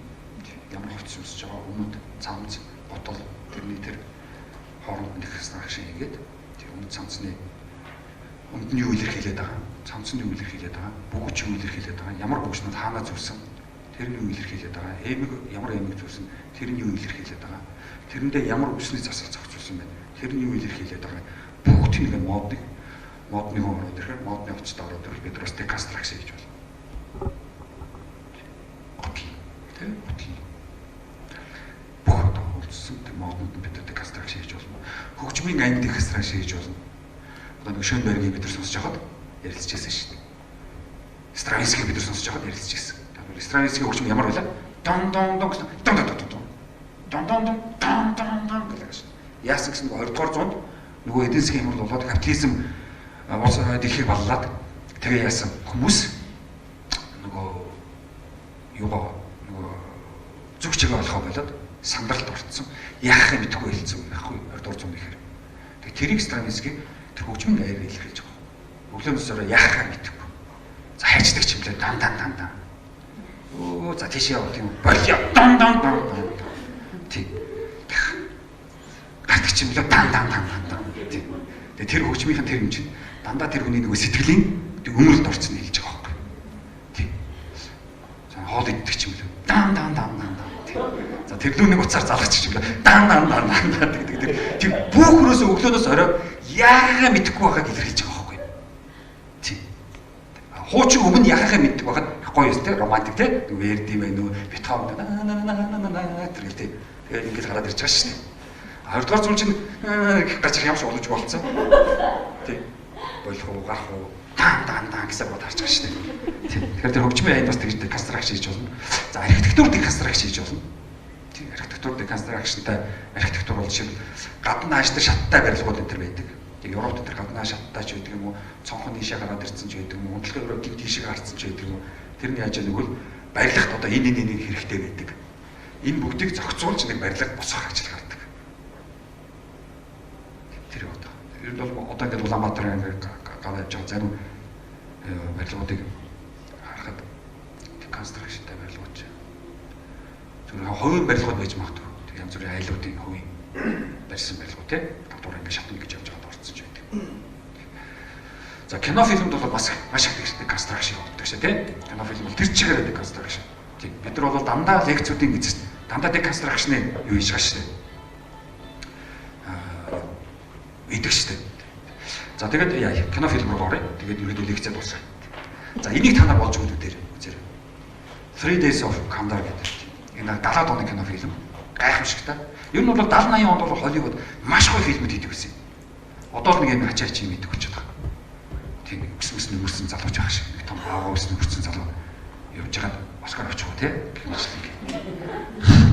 хин би ч гэсэн аваа өс нэмэлгүйдэж чадсан шүү дээ. Тийм. Энэ бол маш их бодогдвол. Тийм. Маш их бодогдвол. Тэгээ энэ фильмийн нэг фильм Роберт Редфорд энэ Фэнвей гэдэг хоёулаа алдартай Данвей тий Фэй Данвей гэдэг тий. Энэ нэг текст уншдаг энэ нэг CIA-ийн тусдаа нэг юу гэдэг жижигхэн нэг компани гэдэг байна. Тэнд яадаг вэхээр янз бүрийн сэтгүүл, янз бүрийн хэвлэгдэж байгаа номуудыг уншиж шалгадаг. Тэр дотор нууц информацууд явж байна. Нууц мессежүүд явж байна. Мөнгө тарьсан ч байдаг юм уу, шашныхан ч байдаг юм уу. Тэгээд Америкийн нийгэм дотор янз бүрийн бүлэглэлүүд гарч ирээд Америкийн нийгэмд замаар гүйтгэл үүсгэж магадгүй улс төрийн янз бүрийн үйл ажиллагаа хийх тул текстүүдээр уулздаг. Текстэрээ нууц мессеж явуулдаг. Тэр үе чинь хар утас гэж байхгүй шүү дээ. Интернет гэж байхгүй шүү дээ. Тэр текст авч болно. Тэгээд ийм шалгадаг ийм нөтөд байдаг байхгүй. Тэгээд энэ одоо ингээд уншаал текст өдөржингөө текст биш. Тэгээд шалгаал хоорондоо ярилцаал ингээд хойлоо байж байгаа. Тэгээд юуны энэ эрэхтэй гараад нэг уух юм авах гээд арахаа хаалгаар гараад буцаад ороод ирсэн чинь энд байсан 7-8 ажилтны бүгдийг бод алдсан гэдэг. Үсгэх шүү дээ. Тэр сандраад гарчихгүй байд. Тэгээ гарчихгүй явж байгаад нэг юм ихтэй машинтайгаа явж хат машин руу орчдөг. Тэгээ энтэй хэлдэг. За тийш яв. Тэгээ явсаар гад гэрт нь очдөг. Тэгээ гэрт нь очиад энэ эмэгтэйд ярьдаг юу болсон тохоо. Тэгээ нөөч янз бүр байл. Яг мэдэн шүү дээ тий. Нөгөөх нь нэг асуудал бол яг тэр хэрэгтэй эмэгтэй. Тэгээд ярьсаар байгаа тэг юу болчихгүй тэгээ хож ойлгодог. Энэ эмэгтэй асуулт байдаг. Та нар юу хийдэг гэсэн тийм текстүүд байна шүү дээ. Тэгээд тэргээ CIA-д мэдээлдэг. Тэгсэн чинь явсаар байгаа эдний уншижсэн дотор CIA-гийн өөрсдийнхөө алдаатай янз бүрийн тийм мэдээллүүд тэр текст дотор явж байгаа. Нөгөө CIA-г чи мэдвэхтэй эдгээр мэдчихлээ. Мессежсэн бичлээ. Хорт усах гэдэг байна. Устгах гэдэг. Тэгээд тэр үдний залууч гарч байна. Тэгээд энэ нөгөө нэг CIA-гийн нууц алганы энэ тэр 7-8 ажилтныг кондор гэж нэрлэдэг байна. Тэгээ одоо манайч чи кондор байхгүй. Тэгээд манайч өдөө 3 өдөр л үлддэг байна. Амьд явах. Энэ 3 өдөр дотор амжиж юу болсныг мэдчих чаддаг. Уцаар явсаар хахад яг алах тушаал гэсэн одоо энэ CIA-тэй уулзаж гэсэн чинь юу болсон яасан гэх. Тийм болсон. Та нар стандарт юм бэл манайч одоо яах вэ? Юу бол CIA-ийн хувьд одоо би яах вэ? Юу мэдхгүй. Цаан тушаал гарцсан байгаа. Тийм чамайг устгах гэсэн. Нэг тушаал гарцсан бол одоо яах мэдгүй. Тэгээ манайч ингэж явсан хамгийн сүүлд. За энэ нөгөө тушаал биелүүлдэг нөхөр. CIA-гаас тушаал авал. Тэгэхээр энийг хэлдэг нэг гоё үг гэдэг байхгүй. Би хаана хизээ хинэг гэдэг л гурван асуулт байдаг гэж байгаа байхгүй. Тэг өөр асуултыг манайч ингээд амьдрал хорвоо ирсэн зэрэг энтэй ч бас уулзалдаг байхгүй. Уулзалтаар юм ярьж зогсдог байхгүй. Тэгсэн чинь хэлдэг байхгүй. Тийм миний тавьдаг гурван асуулт. Би өөр асуулт амьдрал ерөөсөө тавьдаг шүү гэдэг байхгүй. Тийм. Чи яас их асуулт тавьж байна. Тийм. Яагаад гэж байгаа, яагаад намайг аль гэж байгаа. Эсвэл үнэн хаа байна. Одоо юу гэдгийг сэтгүүл тавиач чи үнэн яг одоо тийм үү нийтэд мэдээлэл зэдээл мэтэр гэл янз бүрийн барьсан чинь болно шүү дээ. Тийм болно бол. Би бол тийм асуулт тавьдаг. Би гурван асуулт тавьдаг. Тийм. Хизээ хаа энийг тэгэл болоо. Тийм үцгтэй их тийм гоё хэл. А тэгээд сүүлд яг энэ эрэгтэйгийн царай руу хараал тэгэл одоо тэгээд шийдэл гарцсан. Энэ эрэгтэйд өдөр хөөхөд эмэгтэй бол яг тод тэгээд уул чи надад таалагдлаа. Хандал бол гоё байх юм. Дааж чи тэгээд дуусчлаа. Яг гурван кондорын гурван өдөр. Тэгээд одоо голомжид явж байгаа 3 дахь өдөр. Тэгээд тэр CIA-гийн тэр нэг хаана хизээ энийг гэдэг нөхөр манайд хэлдэг байхгүй. Би тэгээ яаж дуусах вэ гэж. Яг чи нэг хаврын нэг гоё өдөр. Сайн голомжаар алхах. Тэгээ би житлэг машин ирж зогсон. Тэгээ чамаас нэг юм асуун. За тэгэл болоод аа. Тийм. Тэгэл болоо гэдэг байхгүй. Тэгээ яг ганцаараа удаа цаашаа голомжоор алхаж байгаагаар наанаас нэг яг машин хөдөлж байгаагаар фильм дуусдаг байхгүй. Тэгээ гол нь тэр 3 өдрийн дотор үнийг л мэдж авч байгаа байхгүй. Яагаад гэдгийг мэдж авч байгаа. Дуусах нь бол ойлгомжтой. Тийм одоо би ямар зүгээр юм бэ? Одоо статээр би ингэж явах таяад энэ төрлийн байхгүй. Дараа хаалга болгоо тийм үү? Дэшээ уцтай хүмүүнээр хэлүүлээд манай нутгийн ах уулны хурал цуудагч хэлжтэй зэрэгсэн байхгүй. Тийм. Одоо конгресст бол манай нутгийн ах байдсан шүү дээ гэдэг тийм байхгүй. Тийм. Уул цаадагч бол хөвчлөөр байжсэн юмсан өнгөтэй даа гэдэг тийм. Тэгээ монгорнууд ахуулдаг ч гэдэг юм уу? Нутгийн зөвлөлөө хөдөлгдөг ч юм уу? Эсвэл одоо яадлын талбай багбаа дээр жагсаал гаргадаг ч юм тийм байхгүй юусэн. Ламан дээр очиж ном уншаад бүрч нэмэргүй. Тийм бөө дээр очиж ямар ч нэмэргүй. Тэгэл дуустгаараа л босна. Энэ сонир фильм үү? Та нар үзээрэй гоё. Холливуудын яг гоё үеийнхэн фильм. За зүгээр Монголын кинороо нэг жоохон деконстракшн хийгээд тэгээд дуусна. 2 слайд байна. Та нар төвчээ. Тэг яг арт түмний нэг гэсэн нэг юм фильм байдаг та нар мэдж байгаа. Тийм. Тэгээд энэ нь болохоор ерөөдөө монголчууд 40-с 90 онд хүртэл бичиг үсэг нэг үнэлсэн л үе байдаг. Тэрнээс хойш бол одоо бол тэр бичгийг унших болцсон. Тэр 60-70 оюутан аль ч сургуульд ч одоо оюутнаас ном уншдаг хэрэгтэй уншдаг гэдэг. Тэгээд үссэн гэх нь ямар ном үссэн гэх нөгөө лөвдөн мөгдөн шүгдэн тэр гэсэн тийм сонирхол уншдаг. Тэр нь хүнд ямар ч мэдлэг болохгүй өнөөдрийн амьдралд ямар ч ач холбогдолгүй тийм сонирхол уншдаг. Тэгээ энэ нэг юм л үеэс мэлээ. Тэгээ та нар мэдж байгаа энэ хамгийн одоо монголчууд яаж анх бичиг үсэгтэй болоод арт түмэн шүү. Нэг нэгэндээ бичиг үсэг заагаад энэ монгол орн чинь арт түмнэрээ нийтээрээ бичиг үсэгтэй болсон түүхийг харуулсан нэг кино фильм байдаг шүү дээ. Тийм. Маш хэцүү байдаг. Тийм ээ. Энэ одоо яг нэг моргоо болчоод тэгээ мор үнэ хэлцэхт мор авахгүй зогсож идэг шүү дээ. Тэгээд ашгүй нэг мортой болоод тэгээд ажилтаа болдог. Тэгээд ухаалаг тараадаг хүн болдог шүү дээ. За энд болохоор хажуу талд нөгөө хиний хүү зогсож байгаа байхгүй юу? Гүрсэд байгаа зогсож байгаа. Энэ нь болохоор ноёны хүүчраас бичиг үсэгтэй. Тэгэхээр монголчууд тэгээд байдаг байхгүй юу? Монголчууд хэдэн зуун жил тийм төвхөндөө бичиг үсэгтэй байсан гэж яриад байдаг байхгүй юу? Тэг байсан. Гэхдээ ноёны хүү ноён л феодал хашаа феодал тэдний хөвгүүд бичиг үсэгтэй. Тэгэл болоо. Нийт арт бичиг үсэг байхгүй. Тэгэхээр бид 1940 онд анх удаага бичиг үсэгтэй нийтээр артдаг. Өцөгдөр бас л оюутнууд яанаа л гэдэгсэн. Хэвээ монголчууд чинь бичиг үсгийн ямар төвхтэй тэдэн 100 жил хэвээ барилж хичнээн бичиг үсгтэй гэж байсан гэнэ нөгөө топ бичиг одоо юу гэдэг янз бүр юм яриад байгаа байхгүй. Өчнөө юм ярьсан үрээд хамгаалаад байсан. Тийм. Тэгэл бас чирэл агшаа гэж мэдсэн. Нийт арт түмнэр гэх юм бол дуулж байгаа. Зөв хүмүүс л байсан. Нийт арт түмнэр. Тэгэж 40 онд орсууч нь сургууль байгуулж байгаа чинь бичиг үсэгтэй болгож байна шүү дээ. Тэгээд энэ бичиг үсгээ бид нар авч явах гэсэн чинь хэцүүцсэн. За нэг иймэрхүү л бид нар түүхтэй. За деконстракшн гэдэг ийм одоо маш их хүнд сэдв. Бараг деконстракшныг ерөөсөө биеийн дагаад бараг 25 лекц болохоор ийм том сэдв байна. Ийм том сэдвийг одоо нэг цаг 30 минутын дотор дарлаа шүү дээ. Тийм. Маш их зүйл монголч бас жоохон ингэж явахгүй болдгоо бид нар чинь нэг дор аюул их сонсох гэдэг тийм учраас тэгэл одоо бүгдийг одоо нэг компани лекц надад захиалсан 2 лекц захиалж байгаа байхгүй. Тэгээ би надад 2 лекц чинь нэг орой уншиж чадахгүй. Бусд нь унших болохгүй. 2 том сэдв гэсэн чинь нэг орой хоёулыг уншиж чаддаг гэдэг байхгүй. Тэр магаш одоо та нар ч гэсэн багш бодч лээсэн баг. 7 хоногийн дотор 25 лекц тусгачдаг юм баг та. Тэгж болохгүй байхгүй. Лекц болгоны дараа 7 хоногийн там жоохон ч гэсэн бодох хэрэгтэй байхгүй. Тэгээд энэ сэдвүүтэй хамаатай жоохон ч юмсээ интернетэд орж харж мэдлэгээ нэмэгдүүлж явбал хэрэгтэй. Мэдлэг цаг хугацаа хэрэгтэй. Цаг хугацаа маш хэрэгтэй шүү. Ямар ч ном өөрийнхөө 5 сарыг шаарддаг л байхгүй. 4 сард уншина гэж байхгүй. 5 сар уншдаг бол 5 сар уншина. Би яг Монгол цагаараа бас тэгж оролцсон. Германд хэлсэн байхгүй. Өө болоод чи наадтайгаа нэг 5 сарын дотор дуусгана да гэсэн чи. Хаа юм ярьж байгаа. 2 сарын дотор л авсарч та. Монголчууд юм аягүй айхтар. Тийм мөнгө тэнгэрээс яасан.